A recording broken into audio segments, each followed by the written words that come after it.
Hey there everybody, and welcome back to Black Arrow Gaming. I'm Bob, back for more Age of Wonders 4. Got some feedback to go through before we get started with this episode and face off with some independent threats that are closing in on me from both sides, actually. I want to go through your feedback for this last week. I've got comments from Eldars Hayek. I'm not sure if I do apologize if I get anyone's names pronounced incorrectly. Um, but this was from Eldars Hayek. Heroes still provide army bonuses so long as they have at least one signature skill and should therefore each lead stacks if possible. Yeah, that's a good point. When I was setting up my armies in the last episode, or running them around, I did have, like, I think this stack where I just had the Elementalist, who is an elitist, just stacked with my hero. She doesn't have to be stacked with my hero, she just needs to be in the same battles, so I could give her her own stack. And the reason why I didn't do that is because she didn't have any army leader bonuses, so I figured why bother. But I forgot that the status resistance bypass that you get from Initiative Astral, that's still an army leader bonus, so that's a good point. I probably should give her her own army. I can't right now because my other units are off following the Ritualist around because he needed a little extra backup to deal with some of the stuff he's trying to fight. But yeah, that's... I didn't even realize. I thought he had another bronze golem with him. That came up too. From Elders Hayek, Ritualists can be respect once for free. We'll probably do this eventually, just taking advantage of my army leader buffs for the moment. That was another thing that was brought up, is that I could respec him anytime for free to get him less of the army leader bonuses, more of the healing stuff. And I've just kind of been leaving him with these bonuses over here. These aren't bad bonuses, though, for an army leader, and he's not going to be a big damage dealer on his own. But the other thing I mentioned in my response in the comments, which isn't actually correct, is that I was trying to evolve Copper Golems with him. He's only got one, and it's already evolved, so that's actually not as big of a deal. I could summon more. I do have Rapid Evolution enchantment. I think I got that up already. Does this guy have it? Yeah, so if I got more Copper Golems out there with him, they would evolve very quickly. In the long run, the Bronze Golems aren't a big part of this build, so I don't know if I'll bother making any more of them. It may just depend on... The advantage of getting them out there is more the ease of summoning them rather than producing them in a city, but I don't have the mana to really do either right now, so I will, because I'll have to pay the gold keep on them, but I'd have to have the mana to summon them. But that is something I'll come back to later. Eventually, I probably will respect that Ritualist, though. From Angavalmar, worth remembering that Ritual of Elements does provide extra range with the second upgrade, which can potentially allow you to debuff more units and possibly trigger a charge from a safer distance. That is something I don't know if I specifically mentioned about the Ritual of Elements here, but yeah, when you cast that, because I have... hang on. Because I have the upgraded version of it, which gives Mastered Focus, it gives an additional 30% damage and +1 range on all magic attacks and abilities, which includes the evocations. So, although casting Sundered Earth, wherever it is, or really any evocation, but although casting an evocation and then using this to immediately refresh it is, like, probably from a time perspective more efficient, it may not always be the right choice in battle. Sometimes you might need that extra range to hit a particularly badly positioned group of units or start a fight from a safer distance to prompt the enemy to charge. It's very contextual. I don't think there's a right or wrong answer to how you should always do it necessarily. I just think that it's going to depend on the battle. So in most cases, I prefer to try to get the evocation off twice, because that's more overall damage. But it just kind of depends on what you're going up against and how much range the enemy has and how they're positioned and all that stuff. So it'll be a case-by-case basis on that. And then finally, a whole lot of stuff from Chris Lighthawk, most of which focuses around improving my economy. But first, a small correction, again with the Elementalist. The Sundered Defense that she's getting actually comes from Discipline of Earth. It says it right there. I glossed right over it.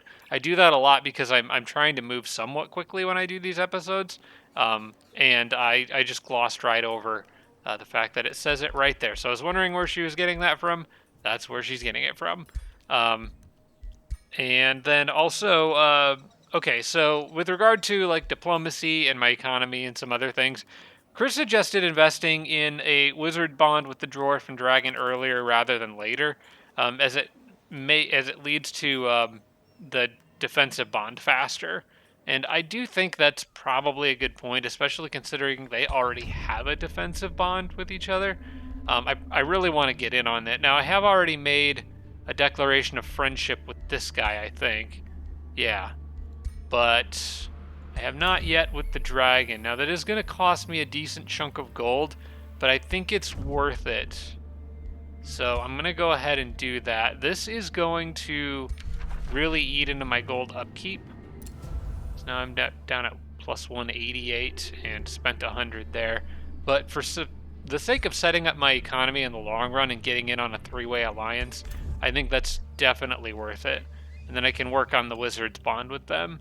There is an argument to be made that I could withdraw my Wizards bond and Declaration of Friendship with Imbria. I'm going to leave them for now. I don't see a reason to other than the gold cost, but I may at some point wind up in a war with Sanguine anyway. But if Imbria calls me to war and I decline, which I don't have any obligation to necessarily help her because I just have a wizard bond, I don't have a defensive pact. But if I can wait until that happens, and if I choose to decline, then it'll take me out of the wizard bond, I think. But it also might end up being the case that I do want to get in on a little fight with Sanguine. Kind of partially depends on how things with this guy go, which I'm just kind of like letting that ride out. I think if he attacks me, he attacks me. But if I can get two strong allies in the west, I may be okay.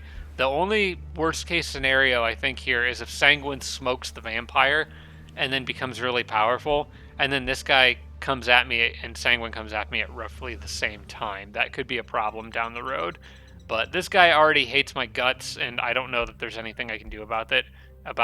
And Sanguine pretty much hates my guts, although she doesn't have any justification for war against me. He actually does, so he's probably more likely to do it. As far as my economy goes, Chris suggested continuing to trade gold for mana as needed, and pointed out that the AI gives better exchange rates the more they like you, which makes buddying up with them quickly ideal. Another good reason to try to buddy up with Fangir and Electro Dragon. But also, I noticed something Chris said that I didn't ever know before, but it seems to be true. When trading for resources, use the AI side to request to get basically a better deal. So if I go into here and go to negotiate, this is really strange. I don't know why it works this way, but if I say go to gold here and offer her gold, it gives me an option to just trade 75 gold for 150 mana. That's 2 for 1. That's pretty good. But if I back out of that and go to her side and go to mana, flat amount of mana, she's offering 75 for only 24. That's like a 200% more than what I'm offering. So if I do that, I only spend 24 gold and get more mana. I wonder if I can do it again. Yeah, she's willing to just throw a lot of mana my way. I'll do it one more time. I don't want to go overboard here, but yeah, honestly, it's probably worth keeping her as a friend for now just because of that, because she's offering me such a good rate. I don't think these other two would. He's the higher of the two, so let's see what his offer would be. 64 for 20. That's actually just as good. Huh. Kind of weird. Alright. Well, I'm going to leave it where it is for now. I don't want to spend all of my gold, but yeah, this gives me an option to get mana at a pretty good rate just by trading, which I didn't know that it made a difference which side of that deal you used. I don't know why that is the case. Could be unintended, but for the moment I'll try to take advantage of it, I suppose. Finally, a couple final last things from Chris. Recommended annexing Water Province to build naval buildings where I can. For now, that is something I'm definitely going to avoid doing that around Astral Peak because of the Forsaken Cove. And I might want to avoid doing it like here on Sunfall. Maybe the east coast of Sunfall would be safe, but I don't want to trigger that Forsaken Cove into attacking. But like my new city out here, yeah, I could build water provinces out there, no problem. Um, and then the last thing from Chris is some of my province upgrades, particularly the Grand Bazaar, could be worth building soon, and ideally directly adjacent to my capital city. So, for example, if I go in here and look at the Grand Bazaar, which is a very good one, that's +7 gold income, and then per adjacent province with sand +2 gold and +3 food. That's really good, especially since I can spread sand everywhere. That's a great one to get early. However, it becomes even better, and I didn't think about this, but if you combine the special province improvements constructed directly adjacent to your capital with this logistical centers, when I get that, it'll double their effectiveness. So if I plan my cities well and try to build as many special province improvements directly adjacent to the city as possible, that will dramatically improve my gold income, or income in general, of other things as well. So that's definitely something I'll be coming back to. I currently am finishing up my wizard tower in my capital, but I am going to try to clean up the land a little bit, and I'm kind of thinking about where do I want to put, if I clear off a bunch of the sand, where do I want to put the Grand Bazaar? So if I zoom in here, it's kind of hard to tell because this is sitting on the province, but how can I get just a, I can't tell whether this province touches this one or not. I think it does. It looks like the borders sort of curve up, so I think this breach gate is in this province here. Maybe it tells me if... No, it doesn't tell me there. I'm not sure how to exactly see which province that's in. I can't tell... Oh, no, wait. No, the breach gate's in the capital province. Yeah, that's right. I know that. So I made sure to do that. So yeah, this province does not touch this one. But this one touches... Let's see... Basically, for the sand, everything's going to be sand, so I can have it touch as many as possible. So this would be 1, 2, 3, 4, 5 provinces there, whereas this one would be 1, 2, 3, 4, 5, 6 provinces. This could be a good spot right here for the Grand Bazaar, I think. And it just needs sand adjacency. That also could open up a good spot for potentially the quarry, which benefits, I think, from adjacent mines or something that I get does. Maybe I'm thinking of something else. Rune coverage. No, that benefits specifically from quarries, not mines. Okay, so I'll come back to that later. But yeah, I think this is a good spot for the Grand Bazaar right there. So I'll work towards that. Once the Wizard's Tower's done, I'll build something else, and then once I can expand out there, I'll get to work on that. Okay, and that's pretty much it. So I think we can get back into the game here. Everybody is where they need to be for the end of this turn. Now, if I remember correctly, this city-state is sending stuff at me, which is why these guys are coming back. And this city-state, I know they've got this army right here, presuming they'll go pillage that forester, and then I'll be able to move in on them and try to get back out to the east to deal with things out here. I may have to kind of just leave this city to fend for itself for a little while, but I think I can get stone walls in there before the next attack, and then they'll be able to defend themselves a little bit more easily. If the enemy AI, or if specifically enemy city-states, send something after you, it seems to me like they tend to pillage 1 or 2 provinces first, but they will eventually go for the throat and try to take the city itself. And I definitely don't want that to happen. Now, I don't know if their AI that determines whether or not they'll do that is based on whether they actually have an ally or not, like whether they're somebody else's vassal. I'm not sure about that. I'm pretty sure they can just attack and try to take your city anyway, and they might, if nothing else, just try to raise it. But normally they'll stop and pillage some things along the way, which tends to slow them down. So I might be able to leave Astral Peak unattended for a little bit, and then come back to it. Oh, I meant to cast the Desert spell and forgot, because I need to start cleaning all this crap up before I get my next upgrade for the city, so that I can build the Grand Bazaar and get all those nice sand bonuses. I noticed that this province doesn't actually have any sand in it, so I'm probably going to drop desertification like on this one, which should clear out. Yeah, that would clear out this province, this one. It'll add desert to that one, and it'll clear out the capital's core. And then I can drop another one up here somewhere. Although I may need to be careful. I think if you cast stuff that affects, like, another city, I think they can get mad, or it can be considered a hostile act. Even though these people are also dune elves, so they should be thanking me if I turn stuff to desert, not getting cranky with me. But I figure I can probably do this in roughly 3 casts here. Okay, so Wizard's Tower's done. And I would like to build... Let's see. I could get a little bit more progress made on the monument, but I kind of want to work on a second monument out here first. In fact, I think I know what I'm going to do with Astral Peak. How much does this 400? I've got 700, making 30. My income for Wonderstone isn't that good, but I do have a pretty good surplus. I think I'm going to work on other things in my capital for a little bit and try to get a different monument started in Astral Peak. My reasons for doing so, I'll kind of explain why when I get there, but yeah, I'll kind of work on that for now. So for my capital, I could just go straight to Wizard Tower Chambers 2. That's probably not a bad idea, because that would... see, 5 Imperium income, 3 vision. It's worth it for just the Imperium income, to be honest. So, yeah, I think I'm going to go ahead and get that. It's 2 turns, and I got 2 turns for growth, so it all kind of times out fairly conveniently. And gives the capital something to keep them busy. I do want to go ahead and cast Desertification and start getting this land prep. So, like I said, I'll target that, which cleans that southern peninsula up pretty nicely and adds plenty of sand for sand-related activities. And then I can probably just... I'm not going to do it again right now because I may need combat casting points. These guys actually didn't... I kind of thought their army would be off my coastline by now, but they're not. Oh well. Let's see. Yeah, that didn't get interrupted by the mine. I actually planned that, or by the forester getting pillage. I actually remembered to consider that. All right, low risk battle. Yeah, we'll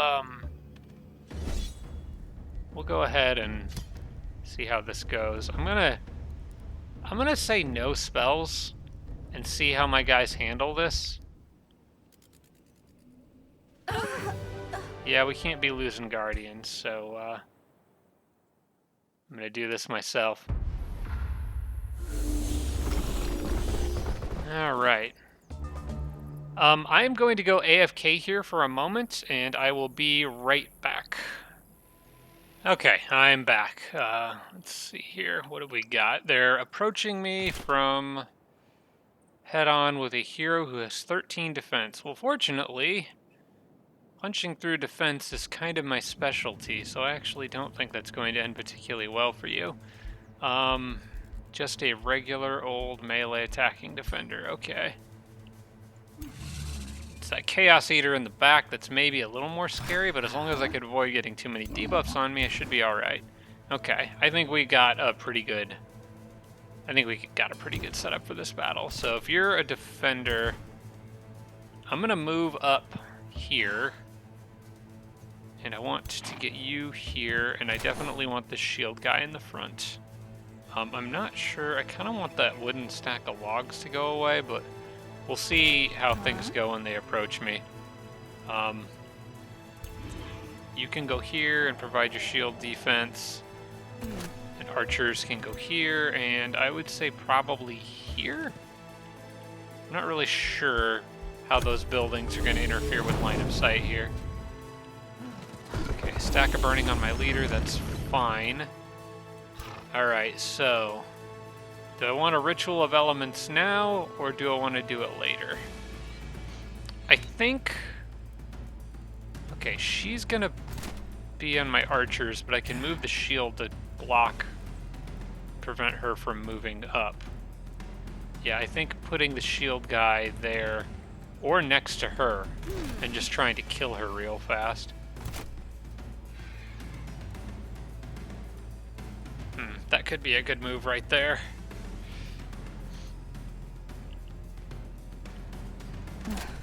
Both shields can hit her. Alright. I think that's probably what I'm going to try to do. If I open up with this, and get a good sunder, I can move up on that side, block her, but also severely weaken her. I think actually the best thing to do would be to move him up here first to give her that physical weakness, and then this will hit even harder. Hopefully it'll also sunder defense. Yep, 2 times sunder defense. Then the archers can just kind of melt her. It won't be quite enough to kill, but I think my leader can take care of that with a well-placed little zap. In fact, I might want to do that first and then block this side. Yeah, I think that's what I'm going to do. I'll just electrocute her to make sure she takes as much damage as possible. And then you can... I might still need both archers to kill her. I kind of wanted to weaken that group over there. I don't know if I'm going to have that luxury. I think I'm just going to need to take her down with the archers. Because, I mean, she's not that scary. She's got corpse eating. Okay, not consume chaos. That icon is very similar to the consume chaos icon. They're slightly different. Do I want to just take her out now? Yeah, I think I would rather just take her out now. This guy is going to probably kind of fry those guys, though. You know what? I am going to leave them on defense right there. She can do pretty good damage to them, but I'm going to hit back, and she won't really have any good options going into the next turn. I would rather try to weaken this guy out here, I think. Yeah. Just so he's not doing as much damage output. And then I can move big stone guy here. And I'll leave my leader where she's at. She should be okay. Actually, let's put stone guy maybe 1 space forward just to keep... Yeah. He's extremely tanky. So these ogres aren't going to do anything to him. I don't think I even need to summon anything here. I think I'm okay. Yeah, I'm just gonna let this play out. I think I've got this covered.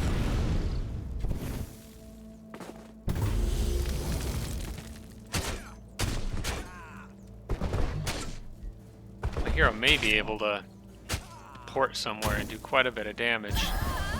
Okay, she just died. That's fine. Now, can you hit them? Okay, so what I can do is just move you up here first, and then this is a kill. And then he can continue moving to probably here. And then I could phase with this guy and get a bunch of AoEs in here. Really mess some stuff up. Okay, so I think that's probably what I'm going to do. Yeah, immobilizing phase followed by a quake. I do want to... And I think quake puts him in defense mode. Yeah, it does. Okay. That's a lot more sundered defense. And then it's mostly just those butcher ogres I need to watch out for here. So I've sundered defense. I am going to go ahead and do Ritual of Elements now. So I can hit both ogres with it and take out most of their health. In fact, if I drop it here, I get a kill on another unit too. So let's do that. And then I believe I can port her behind and do an arc fire blast. And this archer can kill either of those. Okay. Yeah, so if I go here, this archer kills this one. Well, actually, I could have gone here. And well, yeah, it's fine. In fact, it'd be better to do this. Just kill that one, and then just kill this one. There we go. And that just leaves them with you. Now, he does have Consume Chaos. I did kind of forget about that. I guess it's a good thing that guy's in defense mode. I might use Youthful Regeneration on him just to keep his... Oh, wait, he's not in defense mode. Because he got stunned. Yeah, I'm going to go ahead and do this. Just to keep his just to keep him a little healthier. So I'm not sure how... Oh, never mind. Nothing bad happened anyway. I was worried about him taking too much damage and then taking too long to heal after this, but apparently that's not going to be a problem. So I guess I'll just have you go get that last kill, and that wraps things up nicely out here. Okay, that'll hopefully keep them off of my back for a little bit. Let's see, status resistance and defense. Do I have anyone that can use status resistance and defense? Oh, you could. That's just a straight upgrade from my leader, so I'll just take that. The other one is just defense. Yeah, I don't think anybody really needs just straight defense. Okay. Good. I can always use more defense. Then, yeah, it's going to be a bit of a trip to get out there, but it's a trip I need to make. And I think I've already gotten advanced logistics. Next up would be teleporters, which would be incredibly useful. It's 6 turns away. But I am going to definitely want those. It's getting difficult to cover all the different sides of my empire. But for now, this is going to be my best window of opportunity to get back to the east and actually try to make some progress out in this area. As for you guys, probably just go chill in Mosaic Quorum. If I can, I would like to clear that oasis while they're out here. But I'm not sure if that's safe to do with enemies approaching. I think I would probably see them if they were in range, though. So it's probably safe for me to go after that. Let me decide what I'm going to build out here. Bearing in mind that all my production structures are also granting me gold. I could keep leaning into that. Actually, let's start working on the town hall, because the city's going to grow on the next turn, and then I'll get refunded part of that money. So I can do that.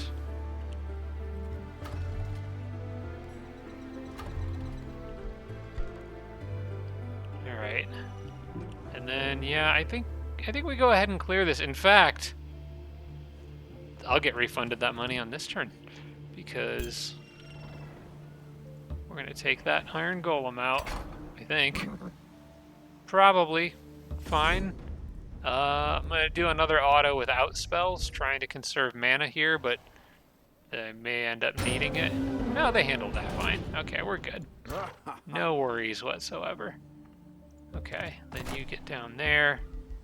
Take a turn to heal, and by next turn they should be ready for a fight. Now I can expand a bit further out. I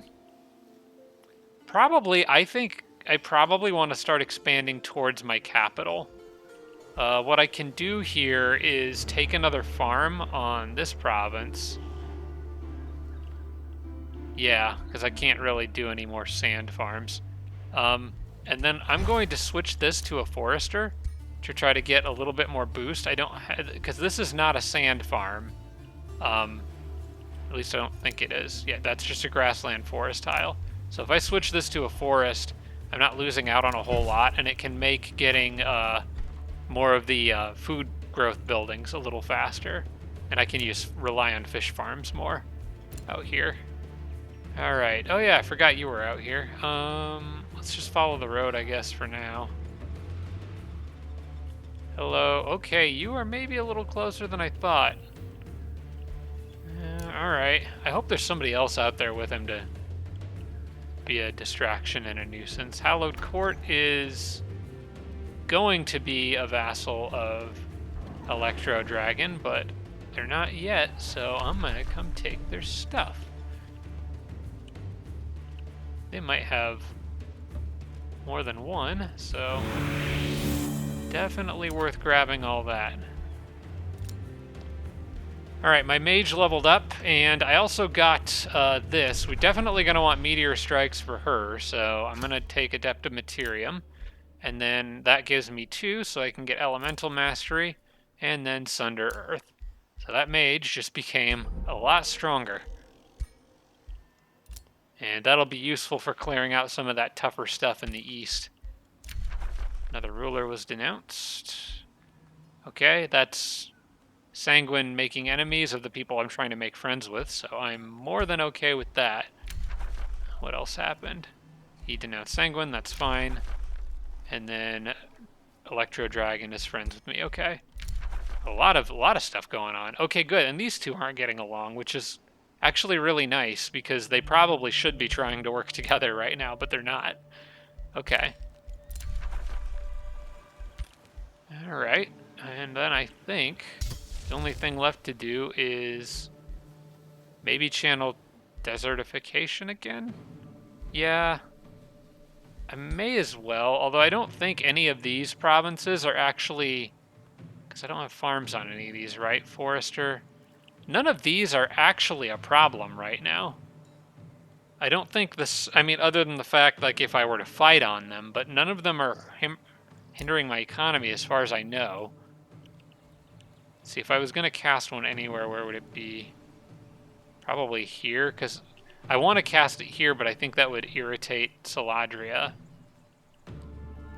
I'll go ahead and get another one cast, just because, like, it would be nice to spread more sand, and the volcano event was kind of a one-off thing, so I'll go ahead and channel it.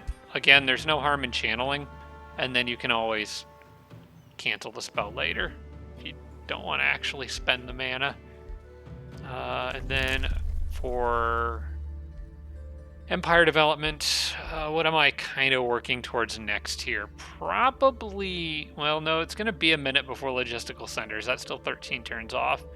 This one doesn't doing me any good yet, but it might be able to soon if I expand my borders in the right way. I mean, it would do me minimal good. It would boost my throne city, but neither of my other two cities are touching it yet, so it's not as important. Yeah, I think I'm kind of okay here. I mean, I can still take either one of these. There's been a lot of discussion about which one of these I should take, by the way. A lot of discussion in the comments, because I told everybody I kind of usually lean towards the combat casting, and a lot of people were surprised I didn't take world casting. Hopefully it makes sense. I think it depends on your build. I should clarify. It's not that one is always better than the other, in my opinion. It really depends on your build. If your build has a lot of, like, strategic spells that you cast and do damage on the world map, then yeah, world map casting might be better. But my build's going to be a lot... I have very few of those kinds of spells. I've got my terraforming spells, and then, like, normal race transformations and stuff like that. Aside from that, I don't really need the world map a whole lot, but I will have some very good combat spells later in the game, which is why the combat casting is more useful for me in this particular setup. So I felt that was something that I should clarify. A lot of times, if I say I like something, it kind of is a bit more focused on this specific build. Now, I do tend to take the world map or the combat casting with more builds, with most of my builds, because most of my builds do rely more on the combat spells as opposed to the world map spells. The one of the classes I haven't played in this game yet is the Mystic Culture and a lot of Astral Tomes. And if you go down that route, then you're going to probably be casting, like, the Lightning spell that can fry people, or I think there's also some in the Order Tree, like the one that can condemn armies, and I'm sure that Chaos has some similar stuff, casting fire on enemy armies and stuff like that. But a lot of my builds are more focused around, like, the Materium and Nature side of things. Well, I guess a lot of my favorite builds, not all of them that I've played on YouTube. But a lot of my favorite builds tend to be more focused towards the Imperium, Nature kind of side of things. And those ones, I think, usually do a little bit better with the combat casting in most scenarios. Again, not all scenarios, but it's just what seems to fit my builds better, and that was kind of the point of what I was talking about it. Of course, if other people prefer the world map casting, all the better for them, because there's a lot of different ways to play this game, and that's one of the reasons that I have a concerning amount of hours in it, is because there's so many different builds you can try and so many different ways you can play. Alright, who we at here? Oh, it's Singaith. Yeah, I'm worried about them. They could be a big problem later on. And the fact that they have a war justification advantage against me is concerning. Makes me want to declare rivalry on them, but at that point my declarations are just getting crazy expensive to maintain. I'm already spending quite a bit.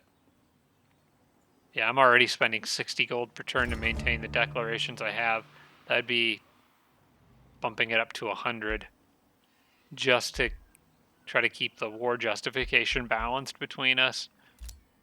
I guess I can't avoid wars all game, though. It would probably be boring if I did. Alright, I get a new hero this turn. Why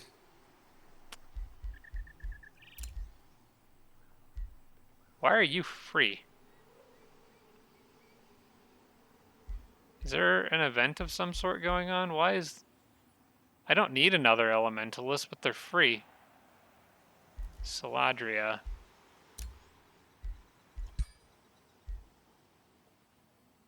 I'm a little confused why that guy cost 0 gold. I thought maybe there might be an event or something. Where am I at with my... Hero cap is 3 or 4. Recruit. Why are you free? I don't know why he's free. Because there's another one from Saladria right here. So why does one cost money and the other doesn't? Or... Yeah, there's the 3 actually from Saladria.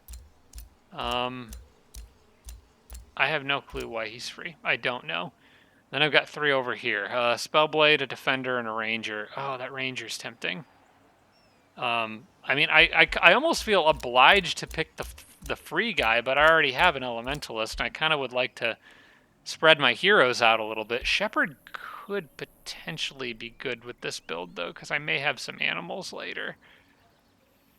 Dang, this guy is just out here tempting me. But Rangers are also very good for this build because of all the physical ranged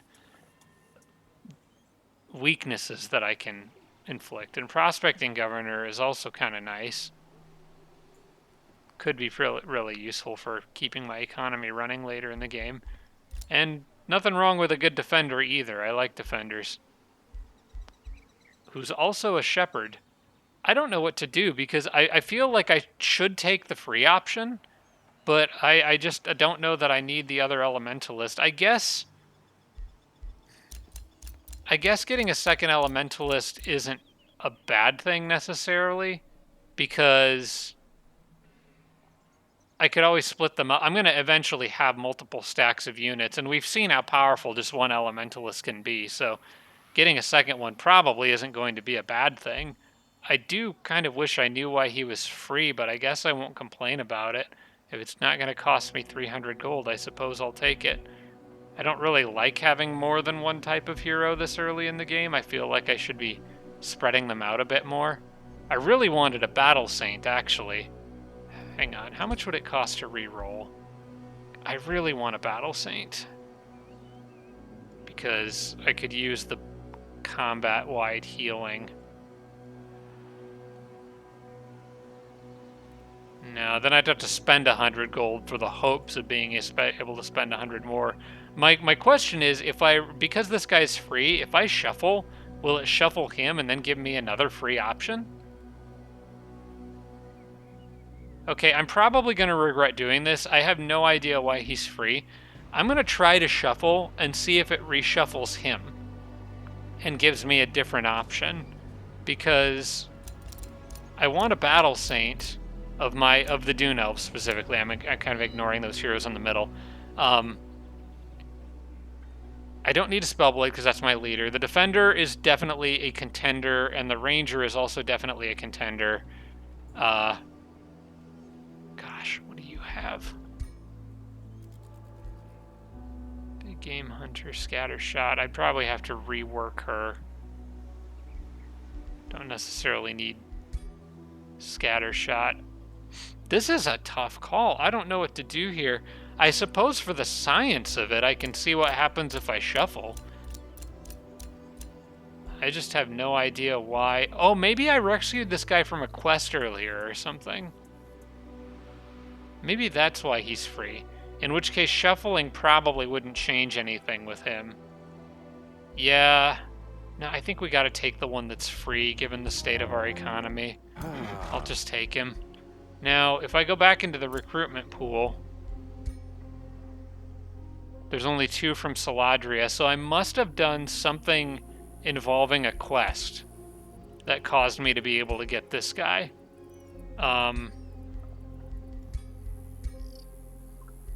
Could you benefit from boots that give very fast movement? I kind of want her to keep those greaves. She could benefit from the faster movement. You could just keep the resistance. Most of my guys are mounted. I don't need the very fast movement on anyone right now. Okay. I guess I'll just leave you the way you are. What are your disciplines? You went with Frost. Yeah, we're not going to be having that. I'll go ahead and reset this guy's skills right now.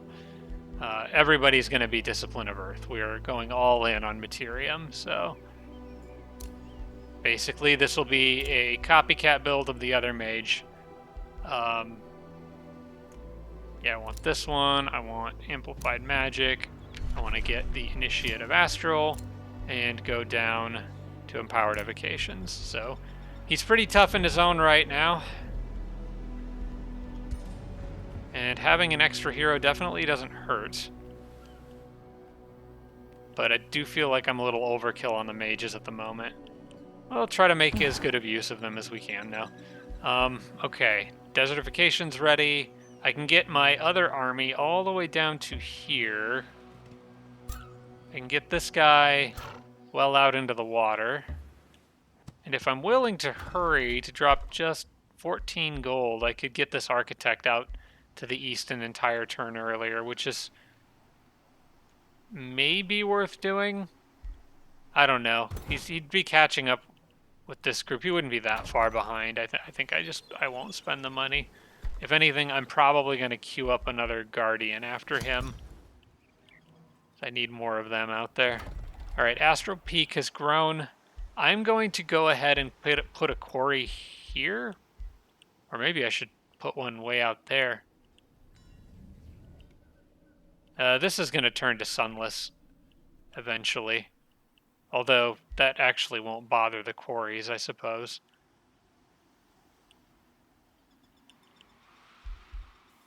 Yeah, I could build a... Well, actually, the Sunless terrain would lower morale in the city. Yeah, let's stick with this one for now, because this is going to turn back to Sunless once... Because I think this extends 2 spaces out from the borders, yeah. Okay, I'll take this one for now, then. I want that 3rd quarry so that I can build the stone walls in this city. Because the faster I get those, the better, the longer it'll be able to hold out if the hostile city-state over in the west there comes after them. Okay, what I'm going to do, first I'm going to check these guys. That is a beatable army. I'm going to stand here on this tile so they can't interrupt the transition. They will probably pillage something else, and that's fine if they do. Also, if they attack me, if I cast Desertification where they're standing, I could add desert to both of those tiles. I don't want to wipe out the forest on that tile is the problem. But if I add desert to those tiles, units will move faster in tactical combat. For now, I'm not going to do that. I want to see... I'm gonna hold on to my... I'm gonna hold on to that spell. I don't think I need it right now anywhere. I'm probably going to use it here to try to clear out more territory around my capital, but for the moment, I'm going to hang on to it. Let's see. Okay, who are you allied with? Or who's... Bridgedale. Can I see Bridgedale? I should be able to. Where? Oh, I bet they're underground. Hang on. Free cities. Or I could just look down here. Yeah, there they are. Okay. They're allied with Vampire Lady. I don't think it actually matters if they have a vassal with some, or if they're somebody's vassal, though. I think I can still trespass all the same. Except I can't actually quite get into their territory on this turn. Well, I could, but it just wouldn't do me any good because I'm trying to get onto that province, so I'll just move here for now. And then we'll just sort of shortcut through. How about you guys? Is there something in Hallowed Court? There normally is, but I don't see anything. Let's see. It's a road there. I want to see who's out there. Okay, that's just Independence. Hey. So I can move this way, presumably safely. Maybe I'll find something underground. Oh, there's also I just saw Hasteberries a little east of that scout too. So yeah, we'll hold off on desertification and kind of see how things play out here. I imagine these guys will probably get attacked. What I might do, I may go ahead and try to get another copper golem in here. Actually, no, because that would take all the remaining mana I have. No, this army's good enough. They'll be able to handle.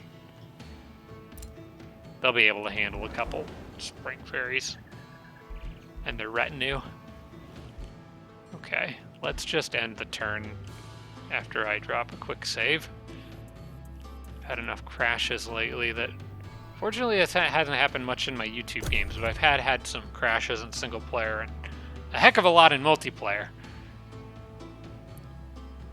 Speaking of multiplayer, I had a question for you guys, and I might put this in a channel post at some point, but I've been trying to figure this out, and I've had an open bug report for like 2 weeks with Paradox, and it's been under review, but no action's been taken.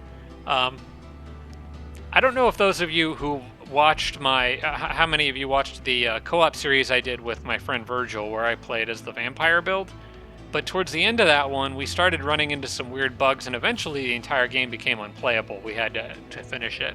Fortunately, the game was more or less over at that point anyway. We were going to win. We were kind of getting to that early snowball phase, but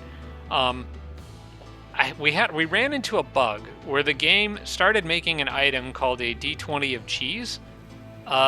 Even in the item forge, even if you tried to make a different item, it kept making that D20 of cheese item. Now that item is unique to me because it's an item I made in an earlier game, also with Virgil, where we were basically trying to cheese Pantheon points, so we were just making tons of tier 1 items all at once.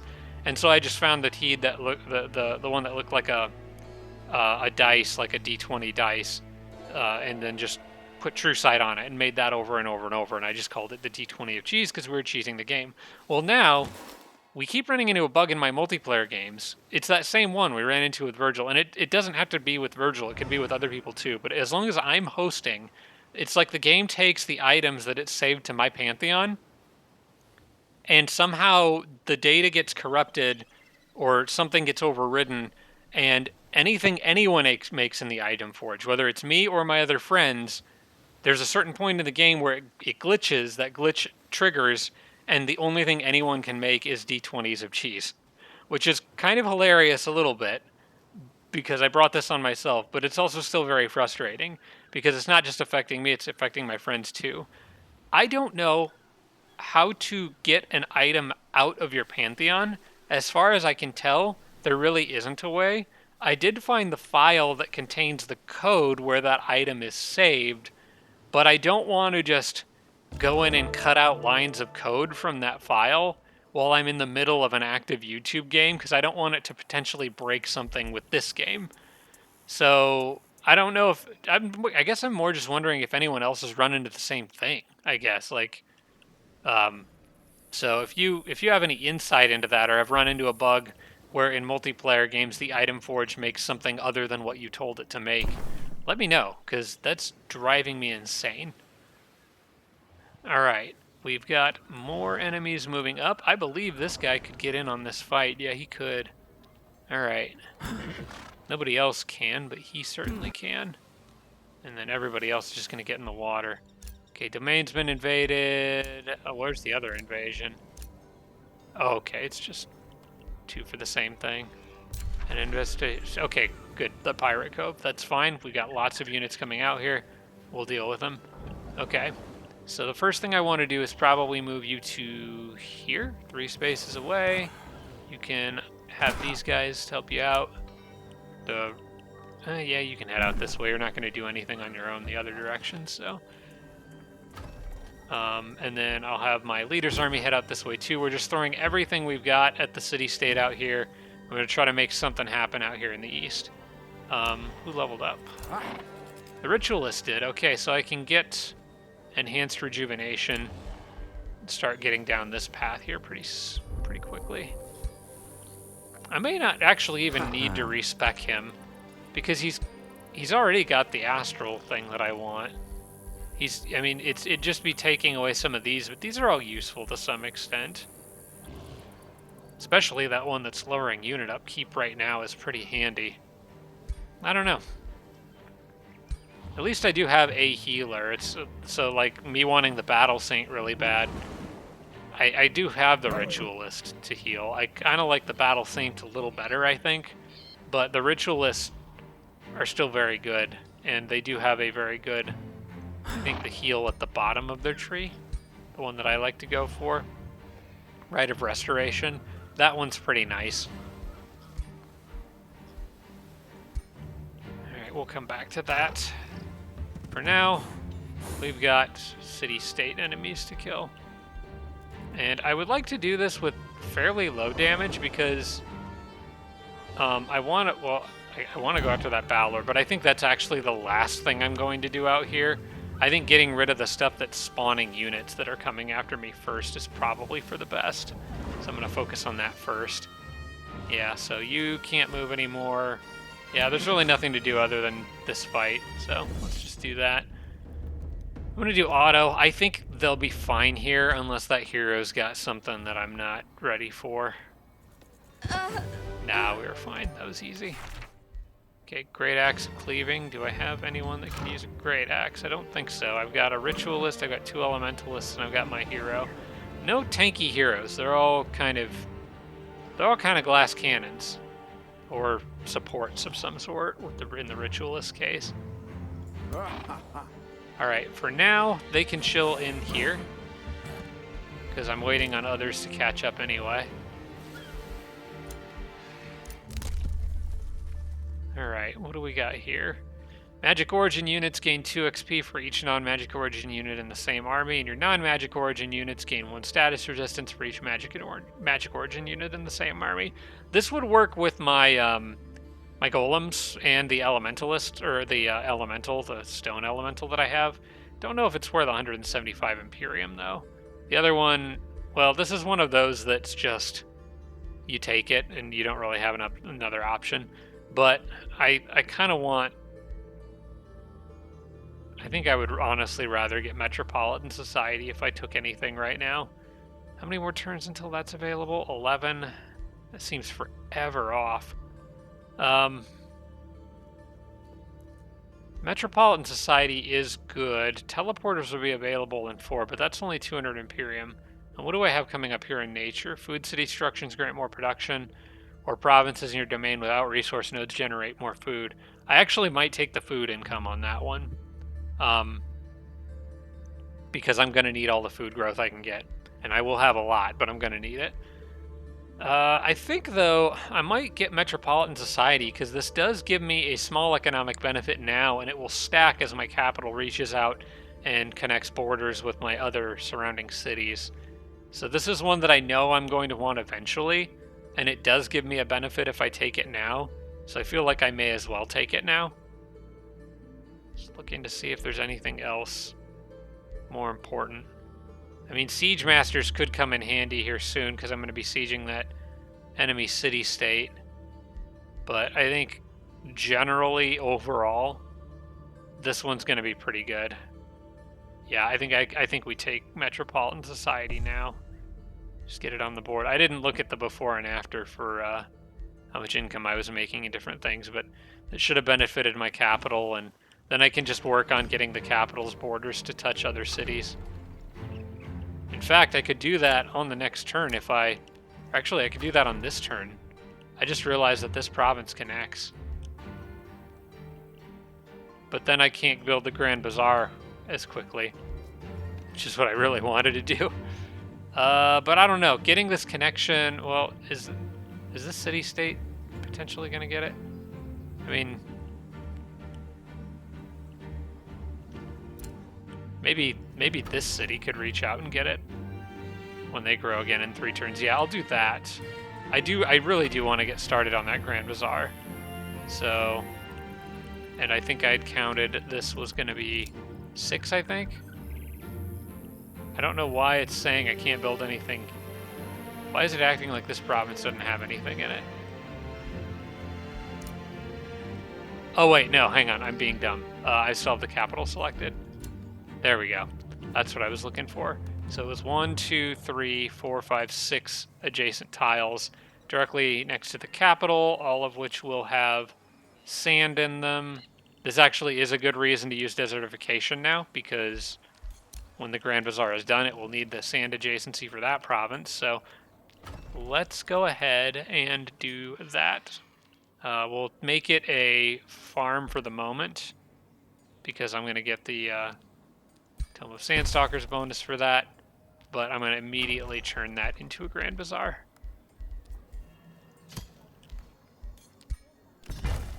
Okay, and then I'm going to go ahead and do desertification now, which I'm going to try to cast it here. I'm not sure if it'll let me, or if it'll... Yeah, it's going to act like that's a declaration of war against Saladria. It should, like I said, they should be thanking me. I'm doing them a favor. Instead, I'll just cast it there for now. I at least have... That's another nice thing about having the, what is it? Earth-shaped sand spell. So if I really wanted to, I could clean this one up later too. There's not a reason for me to, so I'm probably just going to leave it for now, but it's an option. I could also do desertification out here. Actually, that's probably the next tile I want to use it on, to be honest. So I think channeling it again and using it... Actually, I'll do it now, because it converts multiple provinces and adds sand, but it also... Yeah, it won't tick off my ally because they don't own this tile here. So I can clean that up. And fine, they can keep their crappy volcanic terrain. That's on them. I don't think I need to channel it again. I think I've mostly cleaned up what I wanted. I may later, as I expand more out in this direction, but for now, I think that looks pretty good. Okay. That actually cleared out a lot of forest. Alright. So now is when I trespass. Sorry. Oh, hello. What are you doing down here? Yeah. I don't like you being down here.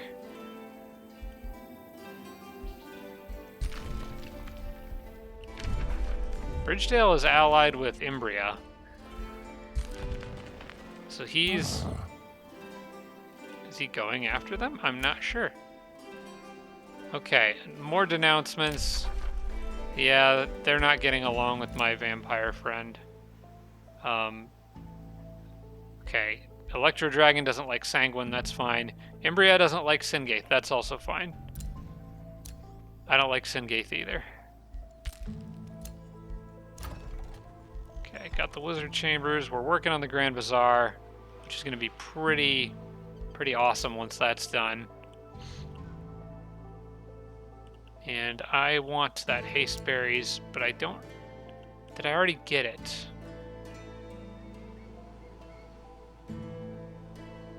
Province already prospected, okay.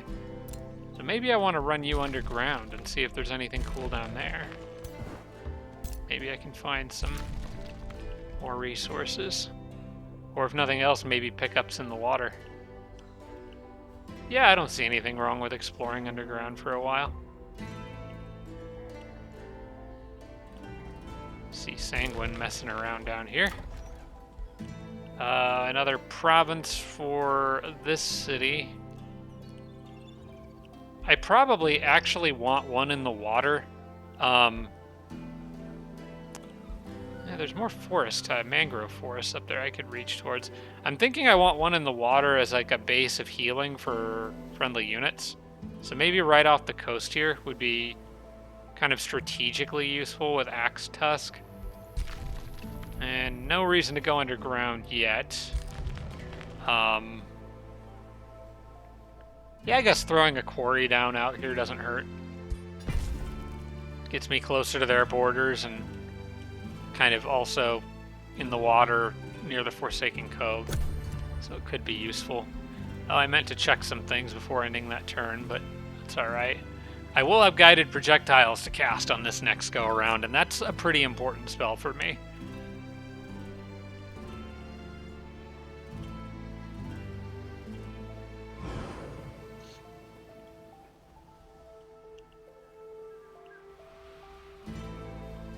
And somebody who can take advantage of lava. This would be kind of a cool area. This would have been like a Hephaestus place from my old, probably favorite series that I've done so far. I think was probably the one with Hephaestus. I thought that one was really fun. It was really frustrating. Maybe I liked it because it was by far the hardest series I had done. I could have probably just paid to finish the Stone Wall and Astral Peak, but I didn't absolutely need it on this turn, so I guess that's fine. Just let it finish normally. Would have probably cost like 2 gold to finish it. Yeah, I really want to do a pit stop and clear those haste berries off, but I just don't have that luxury right now. I think once I'm done with sieging the city-state and getting them off my back, if I have time, I'm going to try to clear the Lost Queen's Crypt and the haste berries. But I also have to get time to go up to the Pirate Cove too. I'm actually wondering if I should go to the Pirate Cove first, because I can get rid of that without needing to do a prolonged siege. Yeah, that might be a better first target, because it gets them off my back instantly and will make everything else easier. It'll also get me some item rewards, presumably. And Sanguine is now founding a city around out here. Yeah, we're not going to get along. We're not going to get along at all. Now, if I was to take this and make it a 4th city, it would give me a foothold near Sanguine. And another obelisk. That might be a idea for the future. It's also worth remembering that if I make peace with them, I could get them off my back if they're really causing trouble over here, and I desperately need it. But if I do that, I'm effectively ceding them to Sanguine. Okay, I don't need my shield units to do more damage. I need them to debuff and guard. Okay. Whispering Stone returned from Saladria. Let's decide where it's going to get put. Those are all other vassals. I don't really have anywhere to put this. I mean, I will soon. But for now, probably Mosecorum, because it's going to be the city with the lowest. Yeah, they're going to have the lowest city stability because they're new. It's eventually going to go into Axe Tusk, because I think I'm just going to make them a vassal. Okay, there come the pirates. And I can actually get my good army in range now. I believe I can just go out and meet them on the water. That army's a little scarier. They've got 3 architects in there, but I don't think they can summon... Ooh, catching them on the water might be really good. I don't think they can summon their tesseracts in the water. Hang on.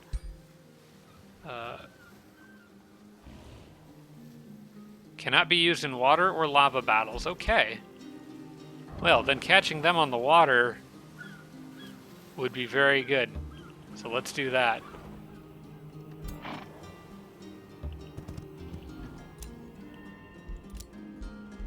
Free City can be integrated. Okay, that's fine. We're not going to integrate them. Yeah, that's fine, dude. I know you're going to end up at war with me eventually, and I don't think there's much I can do to stop that.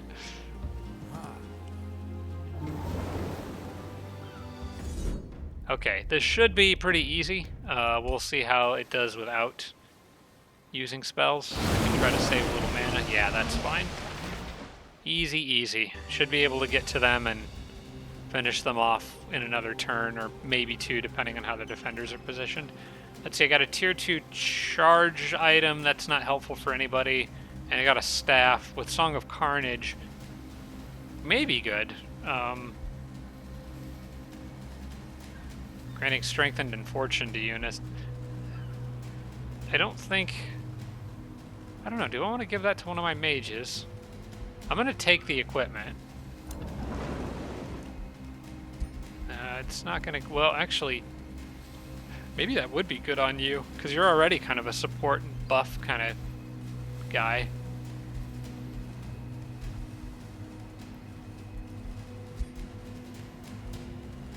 If I did that, I could take him off his horse. He would get the staff. Then I could give the Grimoire of Blight maybe to this guy. I guess he's got a tier 2 orb though, so he's probably a little better off with that. Nah, I guess keeping the Ritualist with the Grimoire of Blight's fine. Because it keeps him out of... It keeps him more, like, away from the enemies, where he's just going to be healing stuff anyway. Yeah. I think I'll leave everyone with what they've currently got, but some food for thought there. Alright, move up a little further, while keeping everybody mostly together. And then you just sort of tag along. Fast as you can. Alright. Actually, they're not going to spawn anything to attack me. I could probably move up a bit more with these guys. Yeah, there's nothing else sailing at me in this area, so I can get extra movement, and I might need it because I got to sail through mangrove forest, which will slow me down a bit. At least I think it does. Yeah, 8 base move point cost. Okay. Got more heroes that I'm collecting, which I can turn in for gold later if I need to. Speaking of gold, my gold's doing pretty well. I got another guardian. I'm just going to do more shade makers and guardians. So, yeah, let's make sure we're spending what we've got. Where do I want these guys to go? Probably still out this way, because they won't do anything on their own there. And then, if I wanted to, I could go underground with these guys and keep trespassing all the way to Bridgedale, where they could get more magic resources, and I think I'm going to do that. And Singaith, it's down here. What are you after? Looks like he's going for that. It's an oddly specific thing to go for. No, I don't want to go to war with you. I just want to get your shiny Wonderstone. I feel like I struggle more finding the magic materials underground. Sanguine's got a city out there, so I can't really go that way very well. There is paths that branch through and tunnel all the way through all of this. Kind of see it a little better if you zoom out. A cavern in here. I'm going to keep going. I'm going to go southwest, I think. Try to stay one step ahead of Sanguine down here. We can get guided projectiles. Definitely worth grabbing that. And kind of trying to decide if I want to declare rivalry on this guy, just so he doesn't have as much of a war justification against me. It is going to cost me 40 more gold per turn, but I think I can afford it, and I really kind of need to set up or prepare my defenses according, or to get the diplomatic situation set up in a way that favors me. I'm doing well on cash, and I can always withdraw it later. I think I'm going to go ahead and do that. There is something that I can check, though. He's a sinister spy, so he dislikes empires with stronger research and trade. Dislikes empires that trade, okay. Is that why you're angry with me? Maybe I have to actually open up the screen to look. No, it's this claiming too much territory with your city thing. which I still don't know what's causing that. You're not mad at me. It was the dwarf that didn't like that I was claiming too much territory with my city. But you have a completely different personality. He doesn't like people with a stronger economy and people who break treaties. So I have no idea what this is, unless it's just some inherent grievance in the game where if you grow too quickly, people don't like you. I don't know, but I do know that I think I am going to go ahead and declare a rivalry with him, because I don't want him to have that advantage over me. Or her, I can't tell. Let's go to pronouncements, declare rivalry. This is going to really eat up my cash reserves, but I have good cash reserves, so I can afford to do it. And I don't want to get caught on the losing end of a war. Or I don't want to get caught in a war at a bad time, I guess is what I'm thinking. I can go ahead and build a monument now. I could also build a mana obelisk in one turn. You know what, the monument... I think I might put it here, which would replace a quarry. Yeah, I think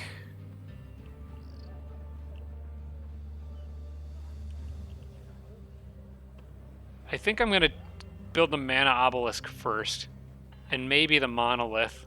Yeah, this is a good opportunity to get these buildings built, although I could also get the Masonic Hall, which would boost production of everything. Yeah, let's grab the Masonic Hall, and then the mana obelisk, and because this is also going to give me gold income. Then I take the mana obelisk after the Masonic Hall boost production, and then go straight into the monolith. And then by that point, I could probably just get another quarry somewhere, so I don't have to slow down on anything that requires quarries. We'll come back to that, but I think the production buildings are something I kind of can't go wrong with, so we'll hold that plan in reserve. Also, I need to set a research. I almost forgot. When Tower of True Sight pops up, I usually take it. That's pretty useful. Having that extra vision range and True Sight, that's pretty useful. And it's a city structure rather than a spell, so I don't have to pay spell upkeep on it, which is also very nice.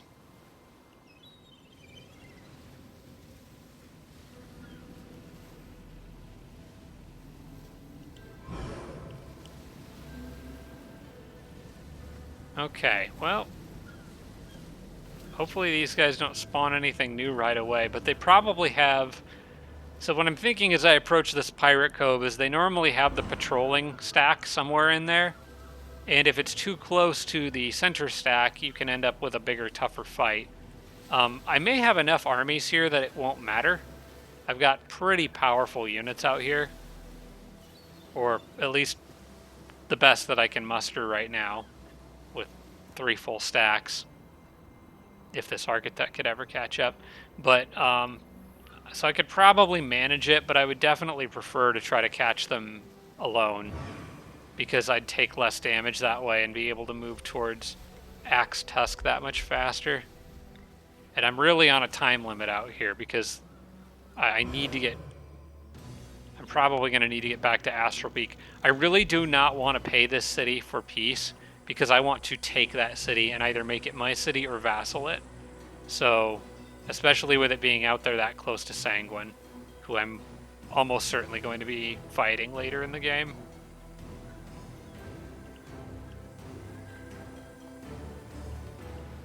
Sanguine's actually got quite a build-up out here. This is slightly concerning. I just need Imbria to hang on for a little longer while I take care of things on the other side. My worst case scenario is that I get attacked by Sanguine and Singaith at the same time. I mean, under normal circumstances, fighting 2 AI at once is not really a big deal for me, but you have to remember that the AI in this game have that 20% attack damage bonus versus me, and I have a 20% attack debuff versus them. So fighting a two-front war against two different AI, both of which are rocking those handicap bonuses, that's gonna be really ugly. And I do not want to try to do that. One war at a time. Maybe two if both enemies are in the same direction, but I don't want to get surrounded. Okay. Fortunately, I'm very glad the two of them aren't getting along, because the two of them are right next to each other. So if she goes after Nicoreth, that gives her somebody else to fight.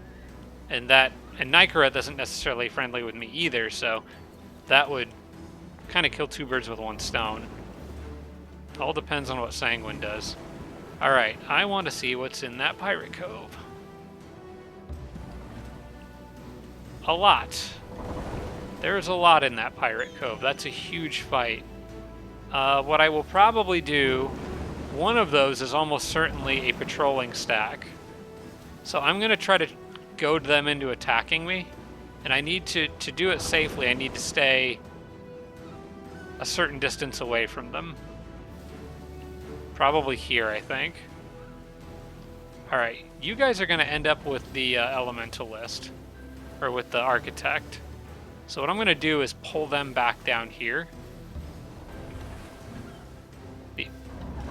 To stack with him. Let's see. 1, 2, 3, 4. I think here is safe. They should send one group after me. I don't think all three of those would be guarding the cove. One should come attack me, and then I can counterattack. Okay, my leader leveled up. Let's go down the route of more damage for the moment. Eventually I'm going to get a couple other things on the other side, but they're not as important right now. And I need the item forge before I can do everything with that hero that I wanted to do.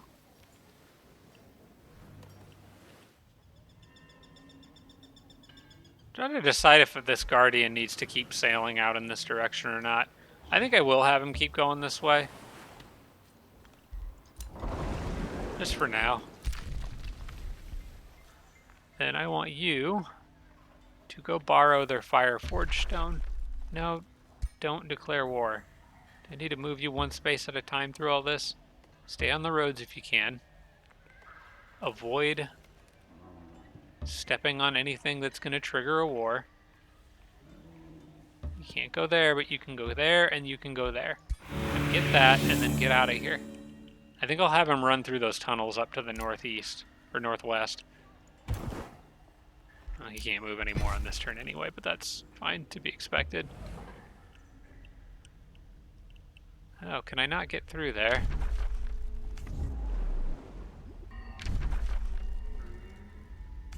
It doesn't look like I actually can. I'd have to dig my way out, and I'm not going to spend the Imperium on that right now. I think I'm just going to try to get him back out before I have to trespass through Sanguine's territory, because she's building an outpost there. Let's try to get him back out that cave. Alright. Alright, what do I want you guys to do next? Oh yeah, it was the mana obelisk, because I just built the production structure.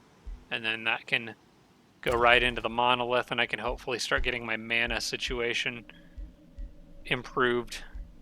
I could build the market for 15 gold income, or I could build a stonemason for 15 production and 10 gold income, so I think I know which of those is the better idea. Or the Architect Institute, for that matter, would also give me money. And yeah, I think the Architect Institute's actually the right play here for 10 production, 15 knowledge, and then there'll be another 10 gold. Let's do that. Okay, let's get guided projectiles active before I forget to do that. Okay. Go ahead and turn off the effect for that, and then end turn, I think. Yeah, I think we're good. Grand Bazaar will be done in one turn, Probably worth thinking about what my capital does next. Probably the mint. I do need some quarries in my capital. That's probably what I need to expand to next. I could potentially take this last spot underground here, because there's a nice mine right there, or a nice iron node. All right, we'll return to that on the next turn, I suppose. Is it worth... Hang on. The Grand Bazaar, is it worth hurrying?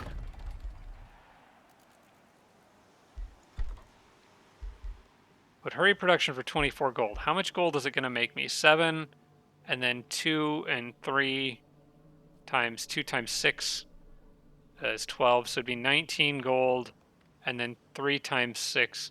I think that's actually worth hurrying, because I get a little extra food out of it. I lose slightly on gold, but I get some extra food. Yeah. Let's do that. Now we have the Grand Bazaar up, and I can not build a mint. But I can spend a turn producing merchandise, which will actually generate me even more gold in the net. Or I could work on my next monument upgrade, because I have 1,000 Wonderstone, so I could be putting that to use right now. Yeah, I think we work on the next monument upgrade. Alright, let's do that. I can always do that anytime in Astral Peak. I keep putting it off, but I have plenty of Wonderstone. My scouts are doing their jobs pretty well. Okay, now we go to the next turn. This should be giving very nice income. Yeah, 19, and then 18. 19 gold, 18 food. I'm not sure where the 5 mana is coming from. Oh, Wizard Governor. Okay.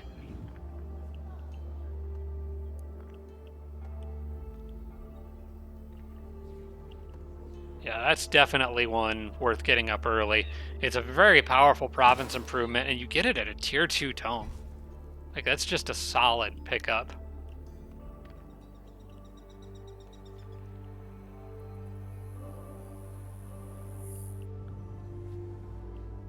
Alright, so Sanguine's out here doing her thing. And now we're on to Fangir. I'm a little worried about what Sanguine's doing. I don't like Quentin being here. She just founded that city, and look how big it already is. It's going to start expanding and competing for territory with Astral Peak. We are not going to get along if we both end up going for this later in the game. Now, fortunately, neither of us can actually claim any of that territory right now, because it's a fated region, but one thing you can do is you can try to time completing the fated region with, like, reabsorbing a bunch of other provinces into your city, so that, like, as soon as it's ready, I could reach out and grab all the provinces to block Sanguine from getting any of it. You can do cheeky stuff like that, which is probably what I'll end up doing later in the game. Of course, hopefully by then, Quentin will actually be a vassal rather than a threat, but we'll see how things go.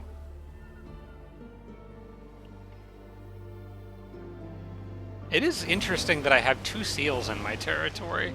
I wonder if any of the AI will show up trying to mess with them, because I'm going to leave them alone for now. Okay, exactly what I was hoping to happen over here did happen. I'm just going to do the regular auto. Be stingy with the mana, that's fine. This army kind of got pretty beat up, but I'm willing to deal with that. Polyveil Band, Wind Barrier, that's actually pretty good. I like putting that on my leader. Well, she's already got something that helps against missile attacks, so maybe I'll do something else. Actually, you know what? This mage can have that. I would rather her not be getting hit with missile attacks while she's trying to hit people with her evocations, so that seems fine. I just now noticed that this is the...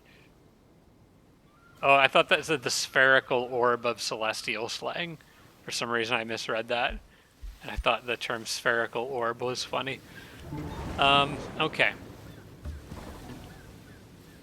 So, bring up you guys. Still no city-states sending anything after me. But yeah, these pirates, they've got to go. This should be fairly easy, but I am going to allow spells. It's a little bit of a bigger fight. And if the AI is smart, they'll summon my... okay, how much did they actually spend there? 196. They only spent 10. That's not bad. At least they're not being wasteful with it. Light Vessel of True Sight. Umbral Malady Immunity and True Sight. Okay, we can take that reward. I also got a Nightmare Mount. Ooh, a Graceful Judge Mount. That's actually pretty good. And a Wand of Healing. That's very good. Okay, I like that. The Wand of Healing will go on the Ritual list. The Nightmare Mount probably needs to go on my Elementalist, the more powerful one. The Graceful Judge Mount, probably the Ritualist. Yeah, okay. A lot of good stuff in there. Okay, so you get a Wand of Healing. You also get this. And nothing there for you. Okay, so we'll confirm all that. Then you get the Nightmare Mount, which is going to give you Vicious Killer. And you are very good at killing things, so confirm that. And did I get something else? The Light Vessel of True Sight. That'll probably just throw on my leader. I don't think she's already getting True Sight from any other source.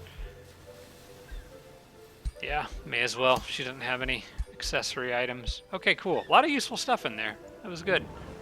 Now I need to get down and begin a city-state siege. Question is, do I spend a turn healing? I don't think I need to. I think the Blood Glass, and between Blood Glass and Draconic Vitality, my units are regenerating quite a bit of health on their own. I'll just need to see how this is set up, because I might have to venture into enemy territory to actually siege that city, and that would still slow down their health regen. Alright, for now, let's just move everybody down and try to get vision on that city.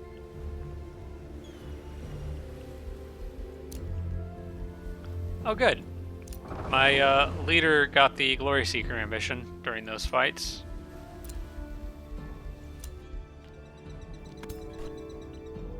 I'm beginning to wonder if... Okay, you know what? We'll keep this guy going out here, because I think he's going to be helpful. But the Archer is not going to make it in time to substantially help with anything. Other than maybe the Balor. Yeah, and again, he's not going to do anything out here by himself, so I'll send the Archer down that way. We're working on another Guardian. I think we're kind of getting to the point where I can just start mass-producing some units. I probably want to get another Architect out, too. Let's go ahead and queue one up. But I can finally start building a substantial army, because the size of my army is getting pretty big. No, I don't want to declare war. Stop trying to step on priceless artifacts or whatever it is you're doing. No, not that, not that. Can I go this way, then this way, and get out? Okay, good. And then I need you to get out of that province before Sanguine takes it. Maybe I'll just go north down here, see what I can find. Okay, Astral Peak can expand again. I probably do want to take another quarry. Yeah, that did turn back to sunless.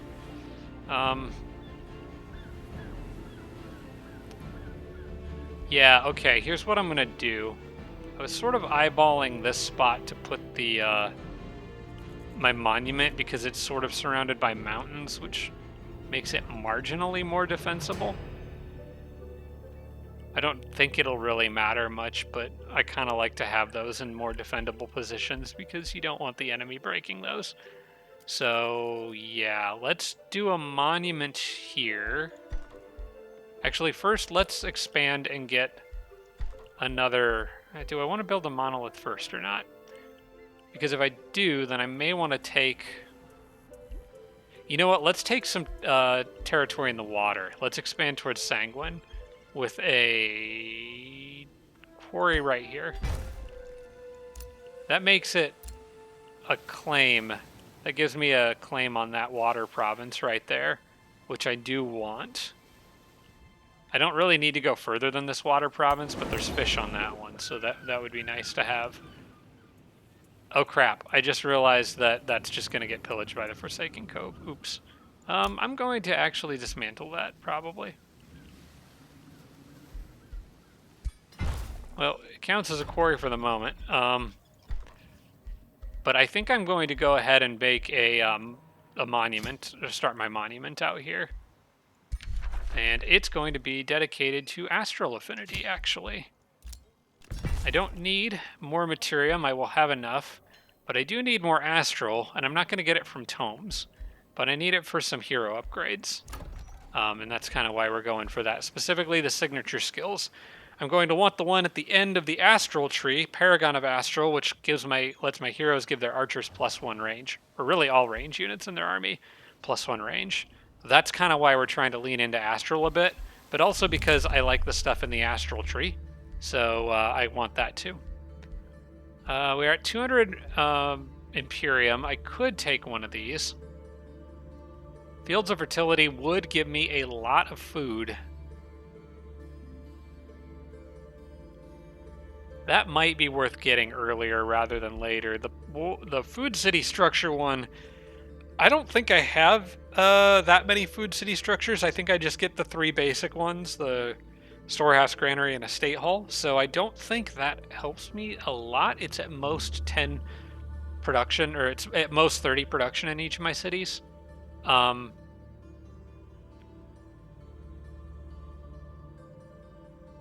Yeah, and I'm pretty sure city structure means things built in the cities, not special province improvements. So I think Fields of Fertility is higher potential. And since I'm planning on growing all my cities eventually with this one to population 45, I'm going to need that food. Plus food converts into draft as well. Yeah, I think Fields of Fertility is a good choice. Unless I want to wait for teleporter infrastructure. Actually, I think I do want to wait for teleporter infrastructure because I might need that. I might need the teleporter to get back to Astral Peak. Yeah, I'll wait on teleporters. That seems like it could potentially be a lot more important. Alright. So, wait on that. We collected remains, gained level of renown. Remains of somebody have been collected. Okay. I don't think I need to cast anything else at the... Oh wait, yeah I do. Scorpion Venom weapons. Let's get that active. It's pretty heavy mana upkeep cost, so I'm gonna definitely need more sources of mana. I'm really spending a lot here, but that's a pretty good spell. And let's see, base 30%, chance of inflicting weakened and poisoned, and +2 blight damage when flanking. Okay, very good. Definitely want that. I probably could have channeled that and then hold off on casting it, because that cut my mana income in half. But I can trade for more mana if I need it, so that's not exactly the end of the world. In fact, I think I'll try to trade for some on the next turn. See, you guys are still good alignment. Yeah, you're good 25, you're good 15. Embria's evil, but doesn't seem to care that I'm good.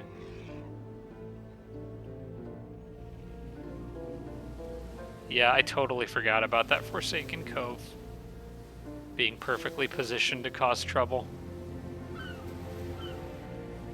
Hopefully it doesn't do it before I've managed to dismantle that. Although, I could just let it sit pillaged and maintain the territorial claim, which is why I threw it out here in the first place. I don't know. They might get to it anyway, and I may not have a choice. And for now, I guess we can just let it sit.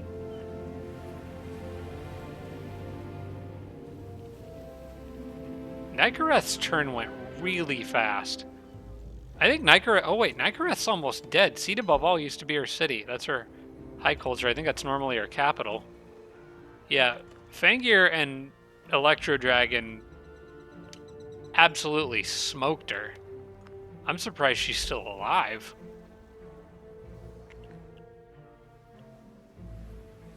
Well, if Sanguine and her end up fighting, she's not going to do anything to Sanguine, so that's worth noting, I suppose. Also, did Imbria ever move her capital? Struggling to pan the camera here. It's loading. Okay. If she did, I didn't get notified of where it went. Another hero level up. Oh, this is my second mage. We'll give him the Ritual of Elements. Kind of the same path my first mage took. He'll be doing the same thing. What gear do you have? You get status resistance from that? I guess that's fine.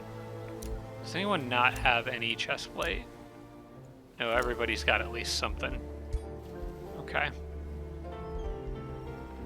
Message received. Okay. Dwarf's happy with me. I think I need to drop one of these guys and replace them with... Let's drop the injured one. And I can replace him with this Guardian who just showed up. And we'll keep moving the archer out this direction. Fastest way is going to be to cut across the land.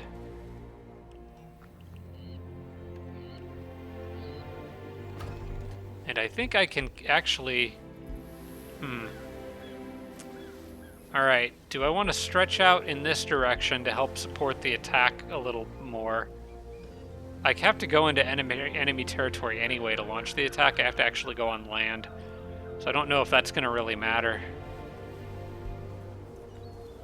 I need to see what's in there.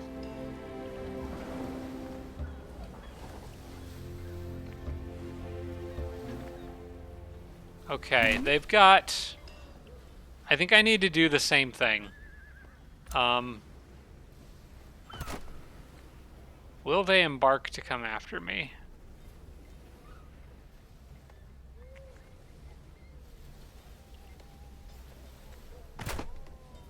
So I don't think it would pull in the center stack. I think what I want to do is land out here.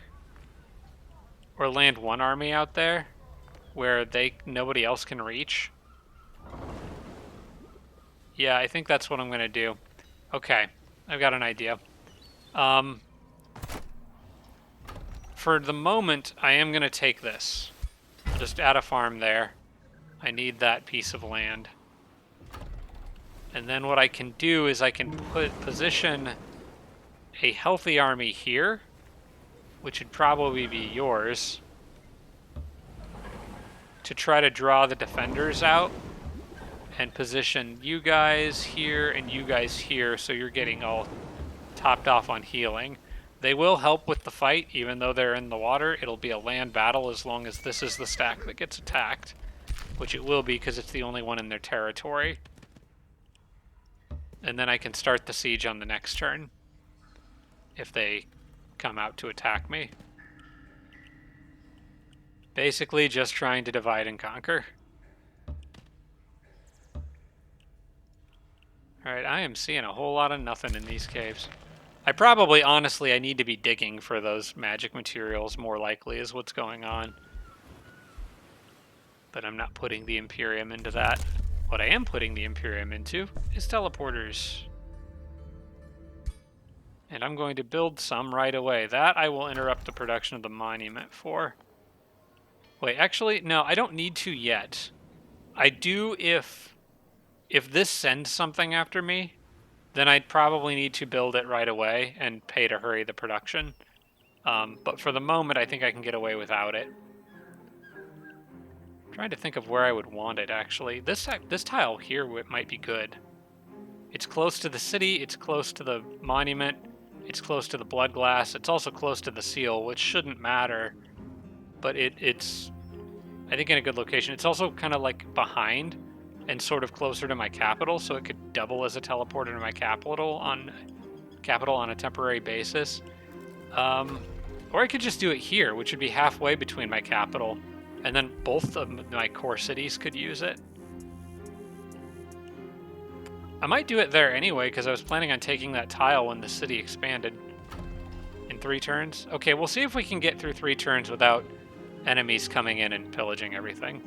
Carve true sight. Alright, that's done. Between these, I want to look at my tome library. I'm probably leaning towards the sand scorpions. They're a fairly useful tier 2, and I will be able to get a little more use out of animals than most people would.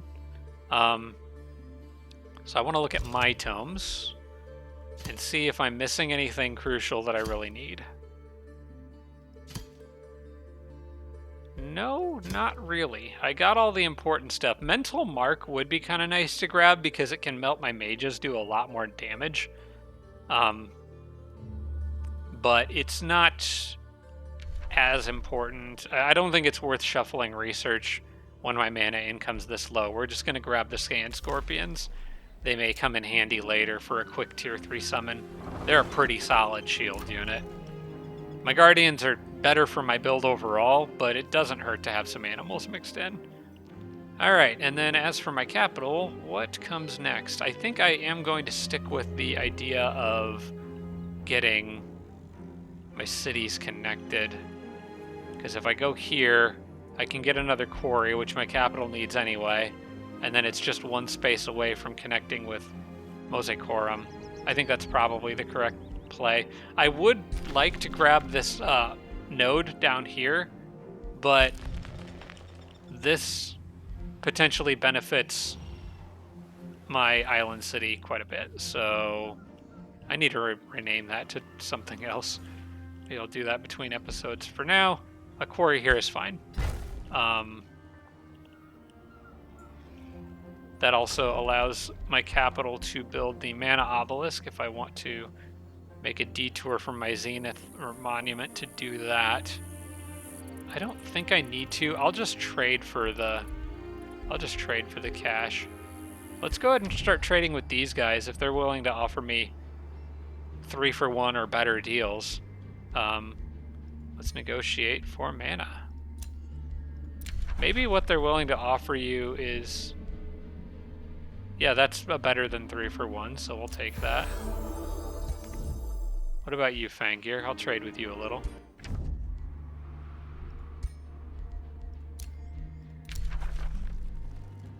That's also pretty good. And how about Vampire Lady? Okay. Yeah. All good deals. Yeah, got quite a bit of mana out of that. I could probably even stand to do a little more, but I don't... I'm sitting on a good pool of mana right now, so I don't see the reason to spend more at the moment. I can always ask for more later if they're willing to trade it. I guess that's one of the nice things about having computers with heavy handicaps. If they're not actively trying to kill you, they can make pretty good trade partners because they have so many resources. Just more willing to give them up, I suppose. Alright, I'm pretty sure I'm targeting this spot for the old monument, or for the teleporter. Yeah, that's probably what I'm going to do. In fact, we'll let the Arcane Institute finish, but I'm going to queue that up next so I don't forget to do it, and so I can get a head start on it, so that I don't have to hurry it later. Yeah, I'll have to rely on the mangrove forests for the other. Actually, this spot would be better, because I'll probably will want to build a Grand Bazaar here for the desert province adjacency. It's a little further from where my armies currently are, but I think it's a better spot. We'll let the Arcane Institute finish first, though, because that's going to bring extra production with it, as well as other economic benefits. And then, yeah, I just really need you guys to grow. One more tile, and then I can connect everything up. All right, looking good. I keep forgetting to quick save before ending the turn. Eventually, that's going to bite me in the butt.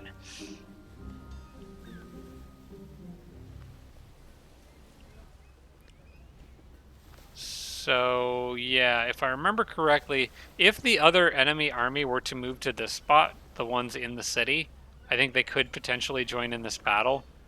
And if they did, that would actually, I think, technically count as sallying out, which would be okay with me. It would make this whole process go a lot faster, but I think I'd rather kind of divide and conquer on the city-state too, just split them up. I don't want to fight a whole bunch of units all at once if I can avoid it. Honestly, like, I don't even really care that much about the city. I just need them off my back so that I can go focus on things in the west.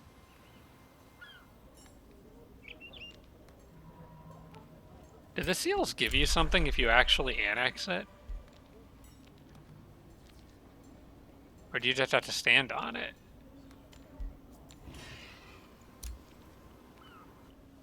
It'd be kind of cool if you could annex it. Even if stuff still spawned on it, if you could get some bonus from annexing it, but I'm not sure if you do.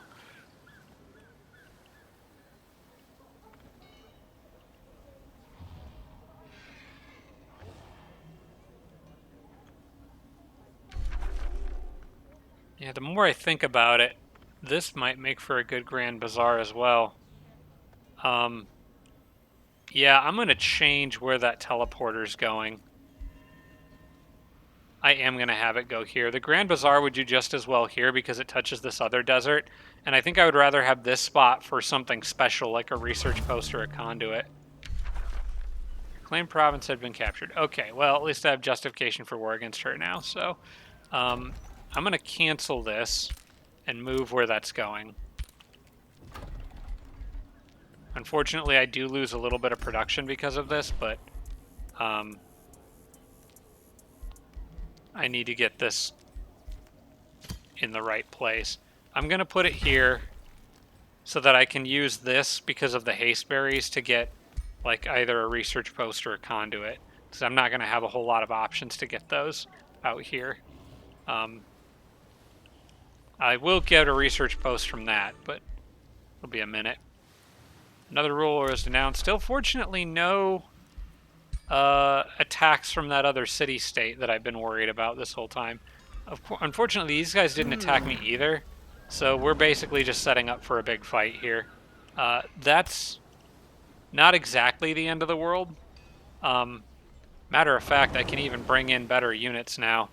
I could swap an archer in for another one of these Earthbreakers if I do this correctly. See if these guys stand there. Yeah, okay, I'm gonna do this. You go back home. Wait, not all of you. Oh, I almost screwed that up pretty good. Just you. Go back home.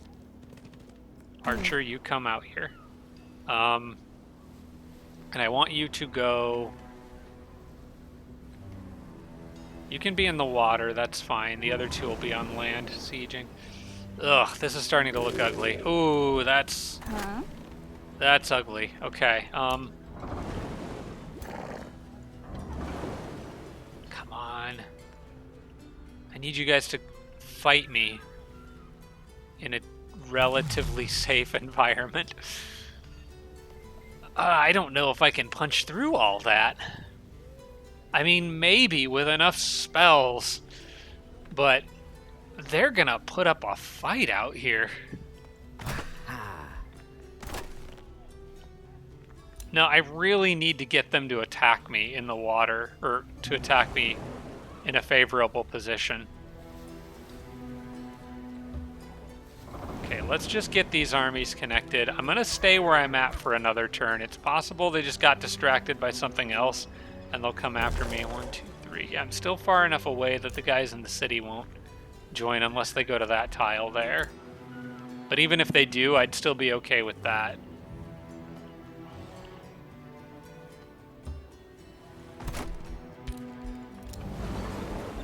Ugh, this is gross. If they don't, then I may need to attack them separately and then go after the city.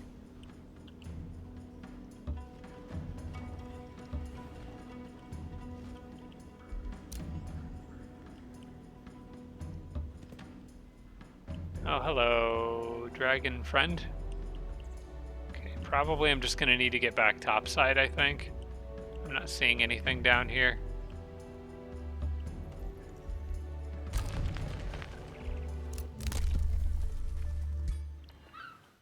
All right.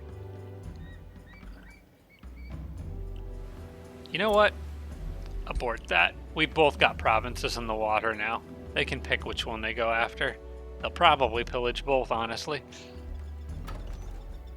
Alright, I get another level of monument on the next turn, and another one coming after that, so I'll be able to max out Affinity Incarnate, or get another level towards it on the next turn. I think I'm at level 3 right now. So once those 2 monuments finish, I'll have that maxed. And I believe this mage has fire damage on that, which would be useful against the trees.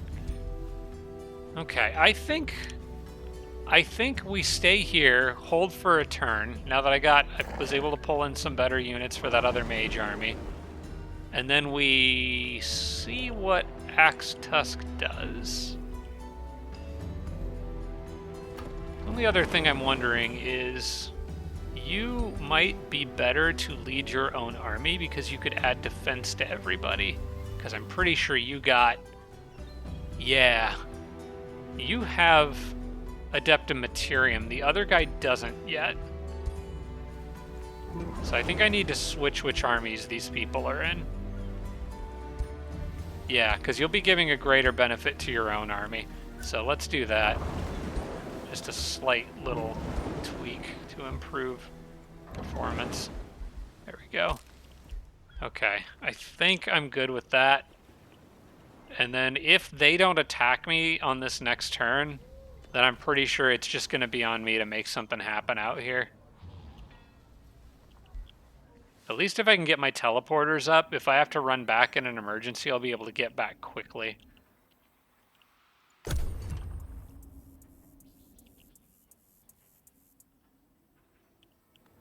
Yeah, I figure if I put the teleporter here, that'll let me, once I have all this terrain in my territory, I'll be able to move basically anywhere I want to from that teleporter to protect any of these cities in a single turn.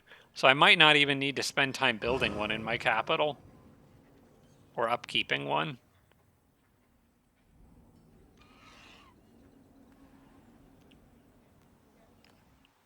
Let's just cross our fingers and hope that this city-state doesn't send another war party my way. Uh-oh. Nicoreth's gone. Okay, I thought it was going to be Imbria. Nope, Nicoreth's dead. Fangir and Electro Dragon killed her. Okay, well that's one less person for to distract Sanguine. I have a major war justification against Sanguine, though. So if she attacks me, she's going to be really messing up her Imperium income, and I'm getting a war justification against Singaith, so that's good too.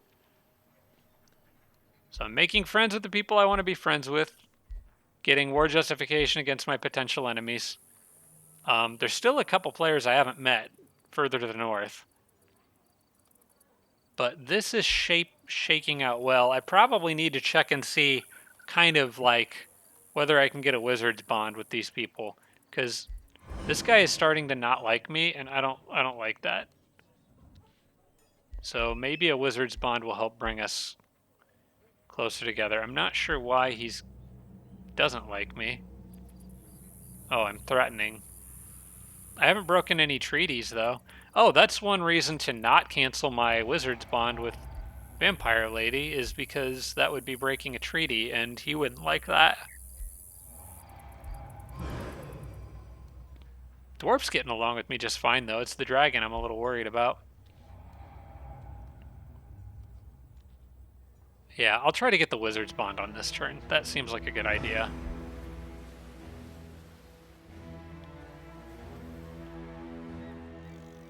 Sorry, Nikareth, you were just wrong place, wrong time, I'm afraid. Uh-oh. Now Imbria's dead. Well, that's one less declaration I have to pay for, I guess.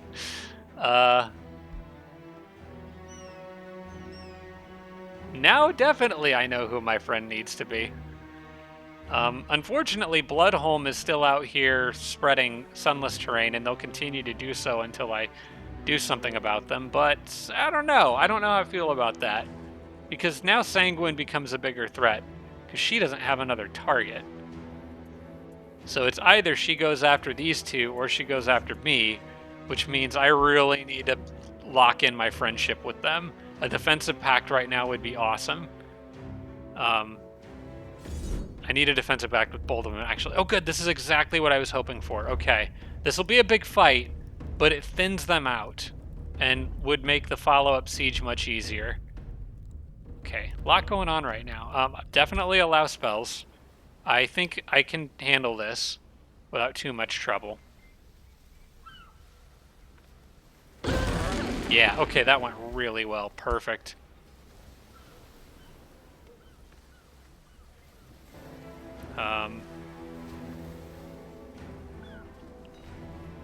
Anybody else coming? No, I think we can start the siege. Did anybody get beat up in that fight? One army did, but I don't remember which one. I'm hoping it was my heroes. Yeah, that was them, and they're going to heal all that up. Perfect. Alright, we get reinforced armor. That's 2 defense and 2 status resistance. Worth checking to see if that is useful for anyone. Leader already has that armor. You need magic attack bonuses. And I've got level ups to do. You actually would do better with this. I want the other mage to have that. Because his is just 3 status resistance. Yeah, we need to buff his damage output. You leveled up, you can get more improvements to your support abilities. I'm just going to beeline towards Rite of Restoration. And who else leveled? I think my mage. Okay. Now I like to go down and get Inexorable Cast and Inexorable Prowess. Those are also both very good for amplifying your magic damage, particularly this one that lets you ignore 50% of resistance. Take that. Nikareth's been defeated, Imbria's been defeated. Yeah, 2 for the price of 1 there. So much for those guys. Alright. Nikareth banished to the void. Yep, okay. Well, I kind of knew this was coming. Uh-oh.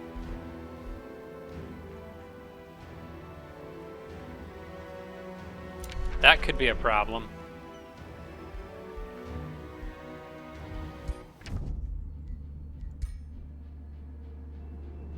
I'm going to declare friends with you anyway.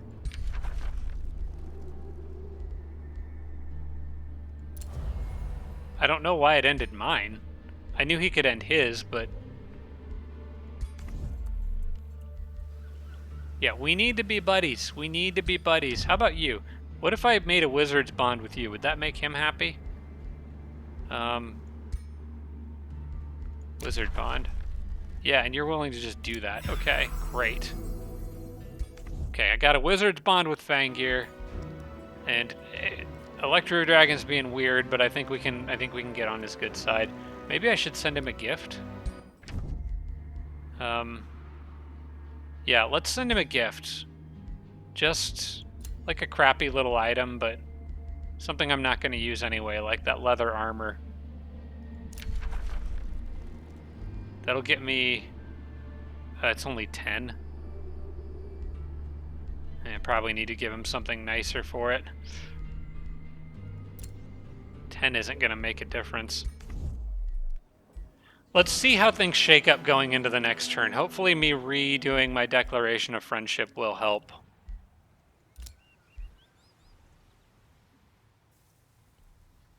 Treaty has expired and been broken. Well, hang on. Don't judge me for breaking the treaty. That can't be a thing, right?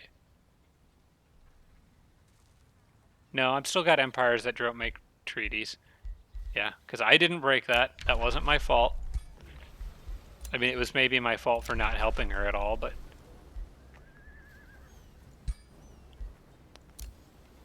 I'm a little confused as to why it just ended the treaty, but whatever. Okay. Well, let's get this going.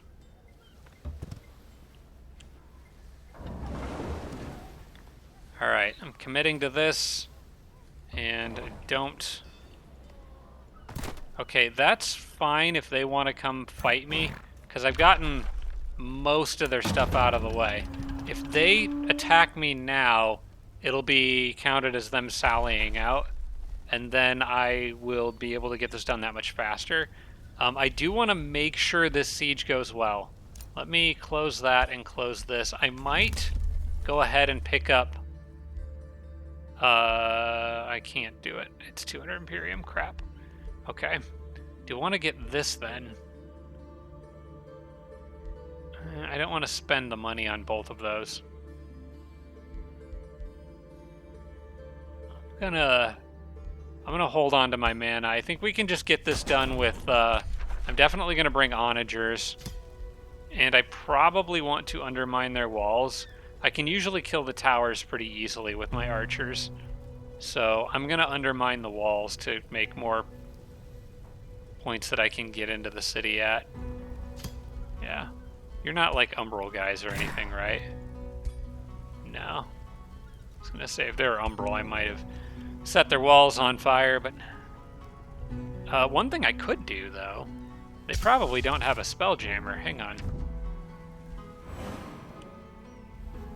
Well, wouldn't this be fun? All your land is sand now, and I have an advantage fighting in it. Alright. Didn't think about... I'm glad I thought to do that, because that will make things a lot easier. You move to here for now, please. We'll swap you in on the subsequent turn with another one of the Earthbreakers, probably. And then I'm going to have the other extras chill here for the moment. Hello, why are you here? Oh, he's probably going after the seal. Well, that's fine if you want to waste your time on that. Actually, I probably should look and see what the current state of the seal's victory condition is. To make sure nobody's, like, getting concerningly close. I don't think anyone would be yet. Well, he's 49 turns away, and he's about to get another one. Which means he must be currently holding 2. Must be currently holding 2. Alright. I have to keep an eye on you.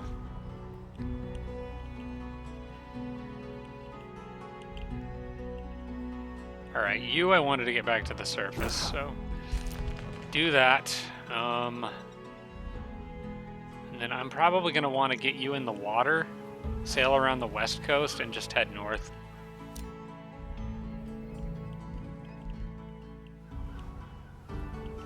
Okay, we're doing good on unit production. I'm getting like a lot of my core units out. Mostly Guardians and Shademakers, which emit with a mix of Architects. Yeah. Just keep doing that. I could take a break from the monument and get the mana obelisk, but I think I really want to finish the monument. As for you, I want one more turn of growth, and then to build the teleporter out there. So I think what I'll do in the meantime is we'll take the monolith, because I need that mana. Or we'll at least work on the monolith. Okay. Then Archer, at this point, you're not going to help out there. So I think I'm probably just going to leave you in the city, where you're gaining some passive XP. And then maybe if like a small thing happens over here, I could deal with it. I don't like you showing up. Alright. We just have to... I really hope they attack me, so that I don't have to stand here for 3 turns. It would be very nice. My guys are still regenerating a respectable amount of health despite being in enemy territory. Not bad. Do I need to cast any other spells? I don't think so. Yeah, I don't think I need anything right now. Okay. Let's go to the next turn. Hopefully save up a little money. Because I might need to hurry the teleporter and astral peak. It kind of depends on how things pan out over here. And I really need you to like me. Please love me. Love me, please. I really want that three-way alliance. At least Fangir is being cool about stuff. Despite the fact that he has actually some more justification against me. But if I can get that defensive pact with him, then it should dissuade the dragon from being hostile to me. As long as he wants to keep that defensive pact. It is maybe worth asking, like, what their status is with Sanguine. They're at peace. Maybe it's easier to click on Sanguine and see. They're all at peace, but like I want to see whether they have declarations against the others. I don't remember seeing either of them. Oh, wait, no. Sanguine, I think, did. I think Sanguine, they did declare rivalries. I think between the Dwarf and Sanguine, I think. I'm not 100% sure how to check that. Like her relationship with other rulers. She has absolutely no justification for war against me, though, so that's good. And I haven't had to even make a rivalry with her. Alright, if you guys really want to go poke that hornet's nest, be my guest. Either that or they're gearing up to attack me. Either is possible. But I think he's probably going for the seal. If he is attacking me, he's doing it at a very bad time for him. Okay, he decided to buzz off. That's fine with me. I'm sure my city-state would appreciate it if I would get that cove off of him. Oh, great. This is awesome. All right. I don't have to sit here for 3 turns. Hooray! Because they're being stupidly aggressive.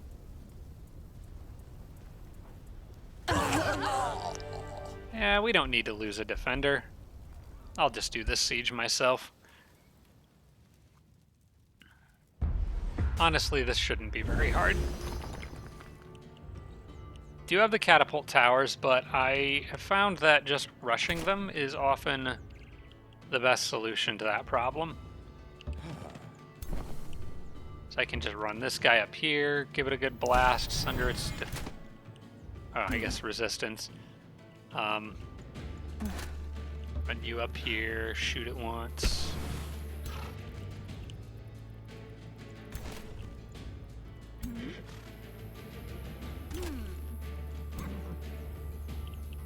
Have any other archers that can reach it? Not quite, okay. In that case, yeah, it'll be you. There we go. And then if I can get this archer in range of that tower, they'll be able to probably kill it on their next turn. In the meantime, give everyone defense.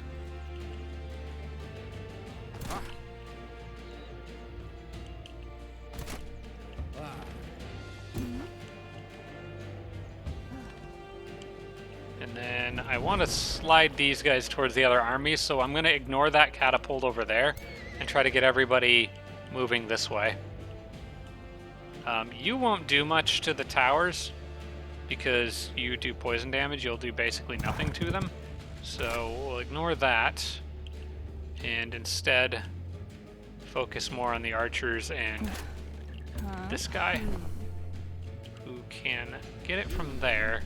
Oh wait, you're a cultivator, not a architect. Okay. Yeah, I think I can just be very hyper aggressive here. Run the archers forward, and then we can we can fix everybody's positions on the next turn. Can I get you? No, you won't actually break it. Okay. In that case, I want you to go here Okay, I was hoping you'd break that.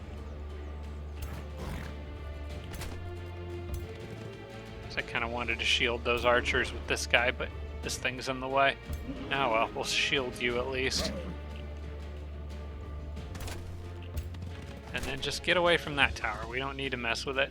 We'll also have the catapults ready on the next turn, so we'll take a little bit of damage from their catapult towers, but then we'll have them wiped out.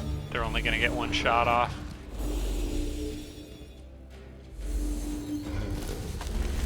Or none? They didn't shoot at me at all.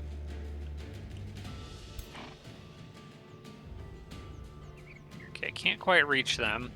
I mean, I could if I triggered this, but we'll hold off on that. I don't need to yet.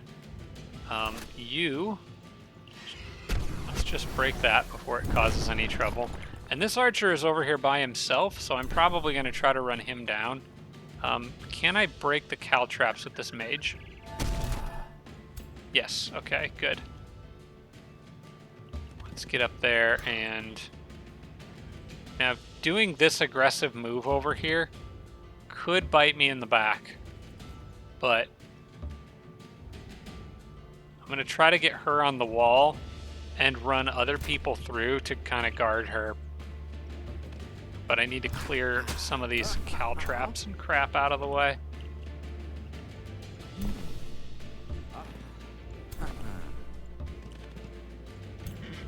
Okay, you can go ahead and hit them. And that may trigger a response from all these guys, so I need to be ready to assist. In the meantime, everybody else can keep running away, except for whoever stays to finish that tower, which will probably be that archer there. I think the others would be better off running in this direction. Okay. And I want you to move forward, but very cautiously. She's not particularly tanky. I mean, I guess she's okay. 8 defense, 4 resistance, not bad. But that is a horned god up there, and it's probably worth respecting. It's probably worth respecting that thing. Let's go, like, here, and be a distraction for these units. And maybe even kind of poke at that one, while guarding with the shields. You can move up here and get in a position where you can help do magic attacks. Archers can go probably behind this guy. Actually, what I can do with the archers is they can move like this. They can actually move 3 spaces and still shoot twice, which is nice because I have the sandwalk. They go there. This one goes here, sets up for an attack on the next turn. Still don't really need to heal anyone. I may as well summon a spider with this guy, which can go start trying to break through things. Get rid of caltraps and stuff wherever I can.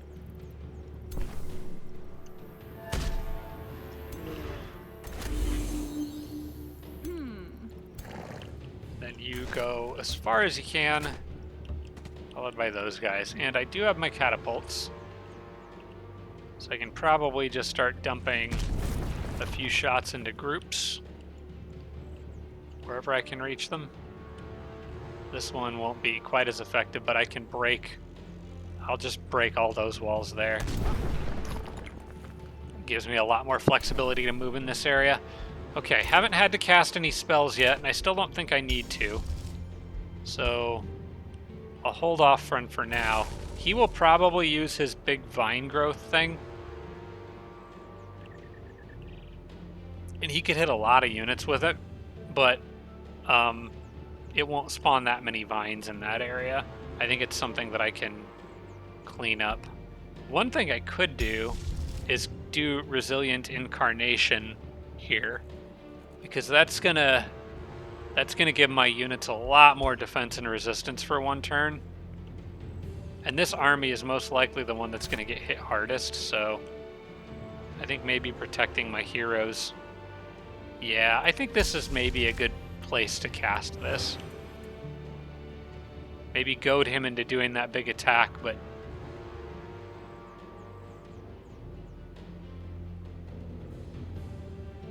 trying to decide if I want to get that archer in it.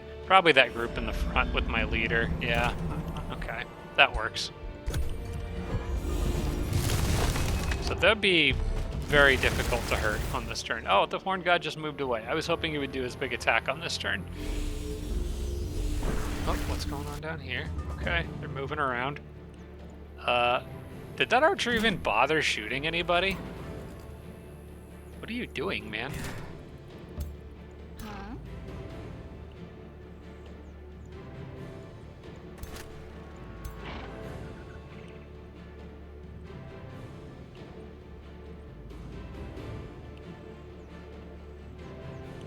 Okay, I think I want to move you here. So I'm going to move this archer up. They'll do pretty heavy damage. You can also do pretty heavy damage. And you can finish him. And then you can guard that mage. Try to defend her.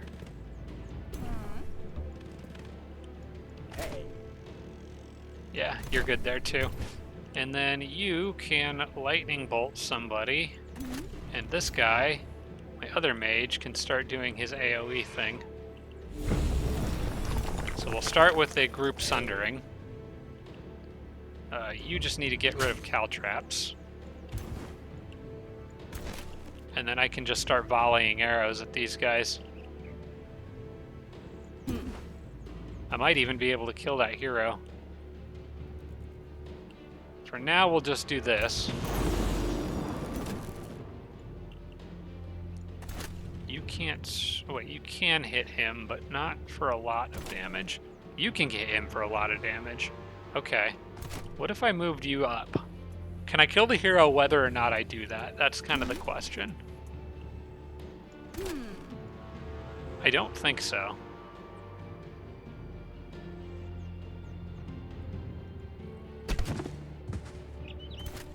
God, how close can I get? Very close. Do you have slip away? I don't see it. Okay. If I move this guy up to here, this is a kill, so I'm going to do that. And then I'm going to move him probably to the fairies and just defend. The Horn God won't kill him by itself. And then you... Now, I can't actually get anybody where I wanted them. I wanted to move him here, but that piece of wall is in the way. I guess I'll just have him defend my leader. She can move there. Actually, Archer is going to move there and break that for her so she can stand there and guard. And you stand here. And can my Ritualist hit anything or anyone? Yeah, there is a charge unit moving up on this side, but that's actually totally fine. Actually, I would rather you kind of come more this top route, because then I could hit you with archers after you've charged. Alright, so for the moment, I think I just hit something with a long-range attack. Probably you. It's not going to really do anything to him, though. Wondering if I'd be better off moving into a better position for healing and stuff on the next turn. I've got Rejuvenate, but I don't really need it yet. I think, you know what? Damage is damage. Let's just hit him once. Even if it doesn't do much. Oh, I didn't mean to end that person's turn. I was still going to try to shoot those guys out there. Oh well, we're in a good position here, I think. At this point, I think I want to start messing with their backline. Like, maybe putting a guy there and just punching these archers. Just to be give them something to distract them. And then where are you? Wait, what unit have I clicked on? Oh, up here. Yeah, I'm good with you just defending for now. So I don't know what that group in the middle is going to do. Ouch, that was a big hit. Okay, well, now I know what my ritualist is gonna do. That was a nasty hit. Because I'm still in the miasma, too. And there's your big move. Okay. Now all the gloves are coming off.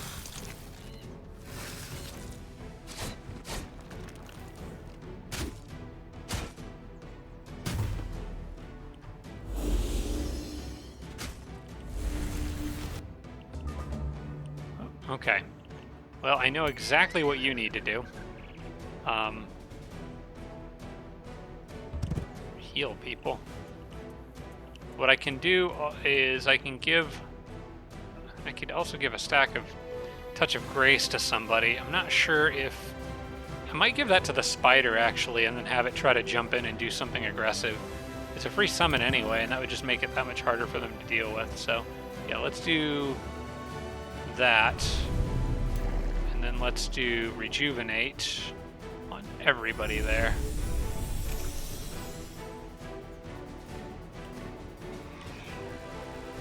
And now I need to get rid of all these. Okay. That mage, if I can get rid of the one, the mage can get rid of the other three.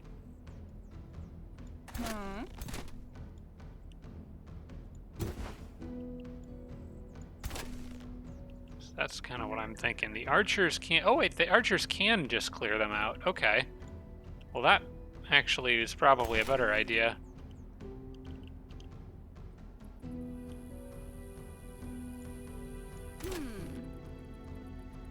Okay, yeah, do that. You just clear all that. Get rid of them. There is still this one, but I can kill that with my hero, probably. I want you standing here, because that'll make him weak.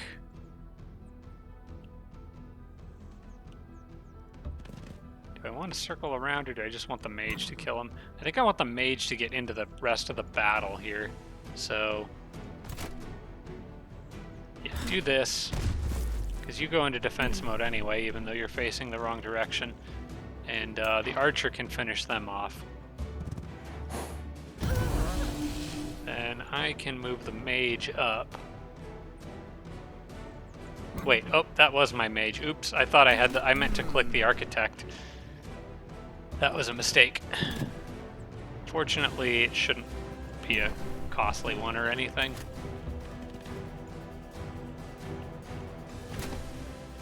See, I want to get behind this guy. We don't need you hanging out in the back. I'm just going to defend.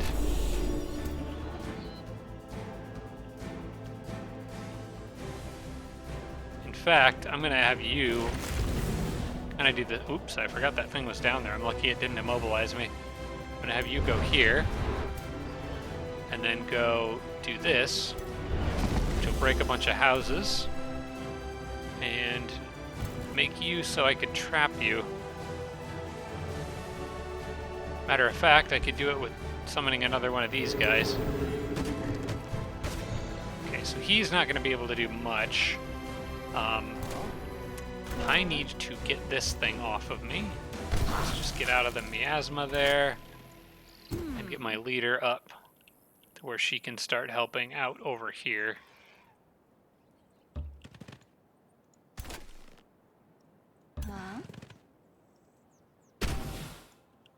In fact, I just need to kind of get everybody out of that miasma. Let's see, if I did this, and then did this, what could I reach? Not as much as I was hoping, but I will take the Sundered Defense on that guy. Especially since I can probably do something sneaky with this spider. Particularly if my catapult's ready. Yes, okay, I'm gonna break the wall right there with that catapult. Because I want that spider to go after their leader. And he can't, yeah, he can't quite reach from there, so go here. In fact, you could even jump behind it, potentially get a kill.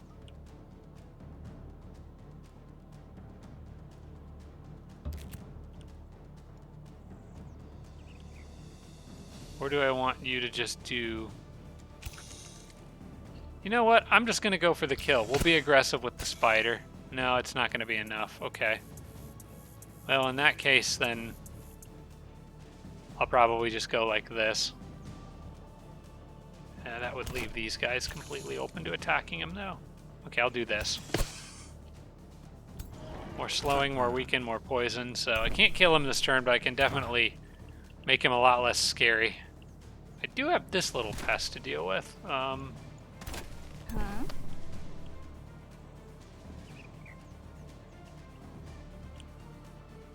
Okay, get out of that mess. And link with him. And you attack.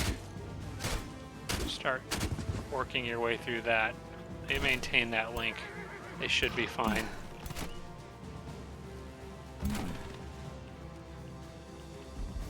Alright, he's got that last core of units in there, and then he's toast.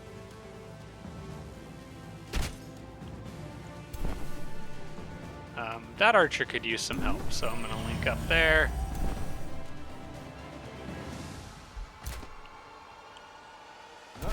Defend. I don't need you to heal anyone right now. So we'll defend there. I think we're good.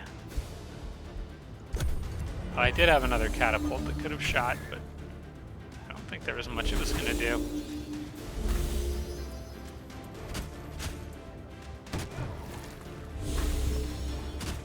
They really want that copper golem dead.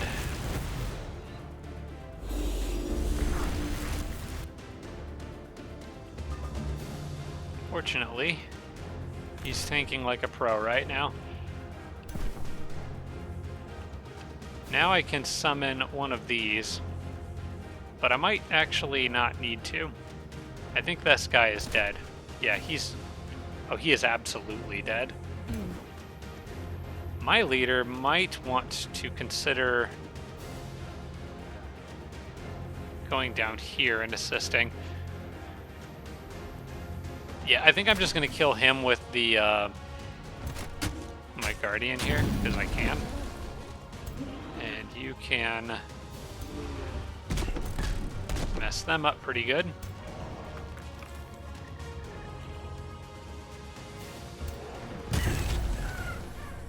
Then my archers could rip this thing apart if I get a guardian next to it. So I'm going to do that for pretty big damage, unless I want to try to go after that group down there. Hang on, I think I can kill that hero on this turn. And that hero is being a problem. I am going to drop the heal on this guy with the ritualist. I can also... I can't quite hit him with this archer. That archer is not having a good day.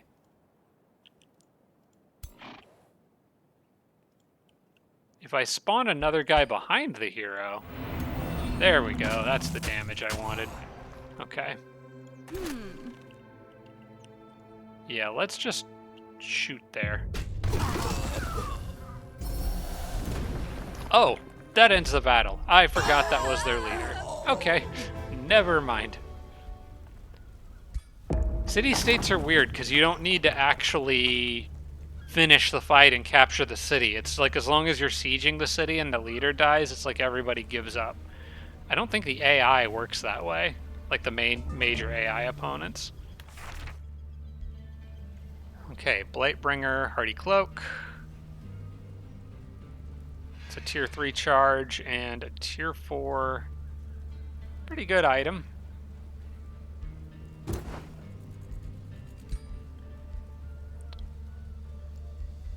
I really do kind of like the status protection, though. That's hard to get up. And you definitely are keeping the magic damage. I don't know if I want to actually switch that for anybody. I did want to give this guy the magic damage one. It kind of feels like I should give him Hardy Cloak, because it does give him fortune and can lead to critical hits. I think this is just a better item. I'm going to give him the Hardy Cloak. If I could get 20% magic damage, then I might take that, but for just 10, I think I'd rather take the crit chance. Alright, this city is no longer a problem. An infestation is sending invading. Oh, now you guys are okay. Well, okay, fine. Now they want to be a little pain. We can play that game, but I'm going to start by making you my vassal.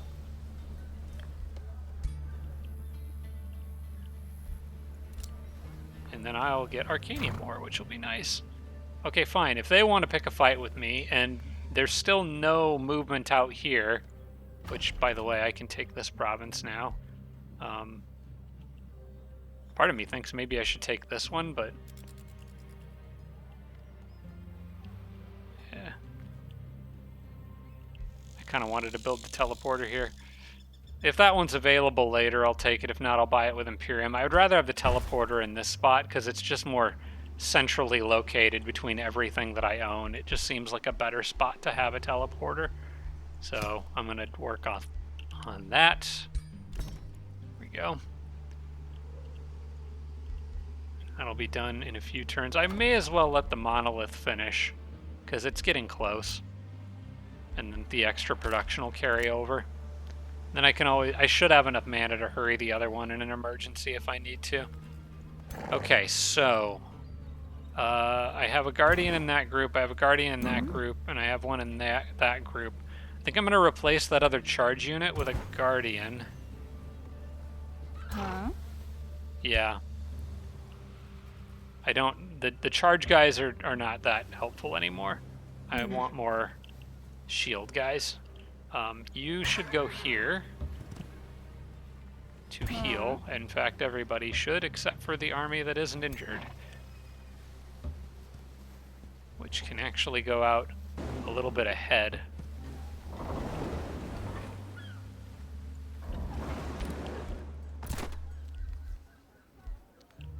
And I think I may as well send these guys back. I want to clear the Lost Queen's Crypt too, but I don't know if I'll get everything done on this particular excursion out here. I'll come back later with teleporters. It won't be bad. Hey, I met somebody new. Meeting Humble Heartfang. Okay, cool. Good to meet you guys. You don't have a Whispering Stone. But I'm also probably going to... You know what? Nobody's talking to them. I'm going to try to buddy up with them. I'll be nice. I won't steal your Wonderstone. Instead, I'm going to try to buddy up with you. See, I'd put my Whispering Stone in here. So we're going to withdraw that. Give it to Heartfang. Not very often at this stage of the game that you're going to find somebody who no one is talking to. Okay, well, we know they died. Bounty has been posted on Bridgedale. That's fine because it's... You know, Heartfang might have been friends with Imbria, actually. I wouldn't be surprised if that was the case. May have been some of her old city-states that I'm meeting now.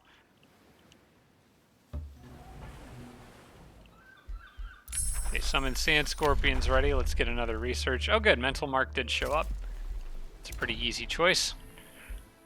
And then I can reach out and get this now. So my city's growth, 69 food, 56 production, 59. Yeah, this should improve everything by 1 or by 10%. Cool, that works for now. A little bit of extra income is always good. In fact, this city's would have had the same advantages on this turn because it just got that tile. So everything is connected to the capital now. And I probably can look ahead and see 4 turns until Logistical Centers is available. And that one's going to be a pretty big one for my economy. Alternatively, I could take one of these two now. If I take those, will I have enough by the time that's available to get it? Because I'm making 60 Imperium per turn. That would spend me down to where I would have 25 plus 40, 66, I think. Yeah, if I buy this, I think I'd have 66 left over, making 60 per turn. It would be close.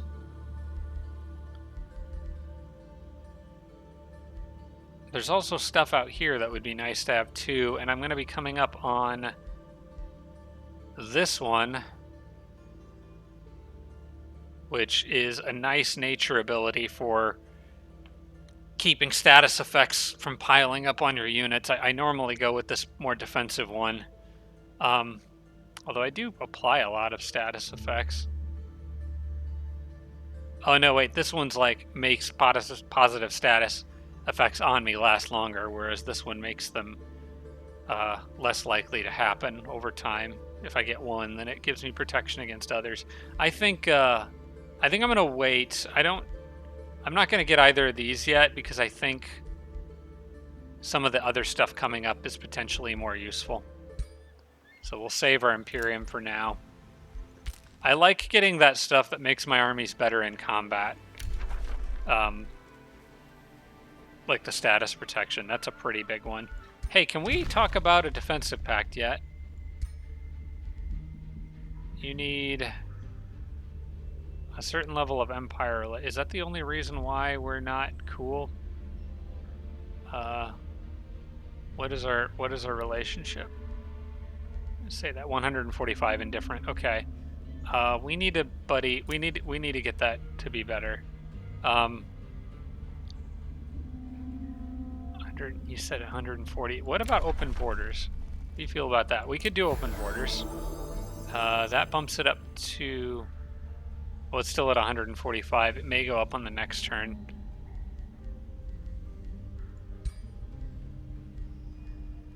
Settle grievances. Maybe I could pay to settle some grievances.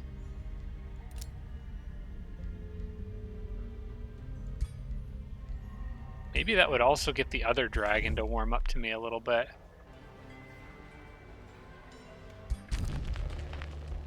I'm just not sure if that grievance would come right back because I'm still growing my cities quickly. Definitely don't denounce him. All right, well, we'll see where we're at on the next turn with Fangir.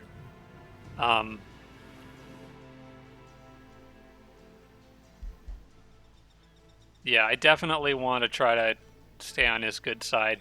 But it's like these two are kind of giving me the cold shoulder a little bit now. And I need to make sure that I stay on top of that.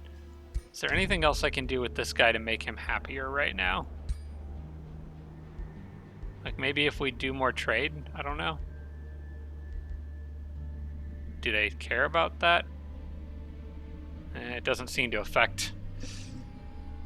Or... if it does affect your relationship with them, if trade does affect your relationship, it doesn't seem like the effect lasts very long. It's mostly I'm threatening him, which he doesn't like. That's a pretty hefty minus 400 there. But we're matching on alignment, and I haven't broken any treaties, so he likes that.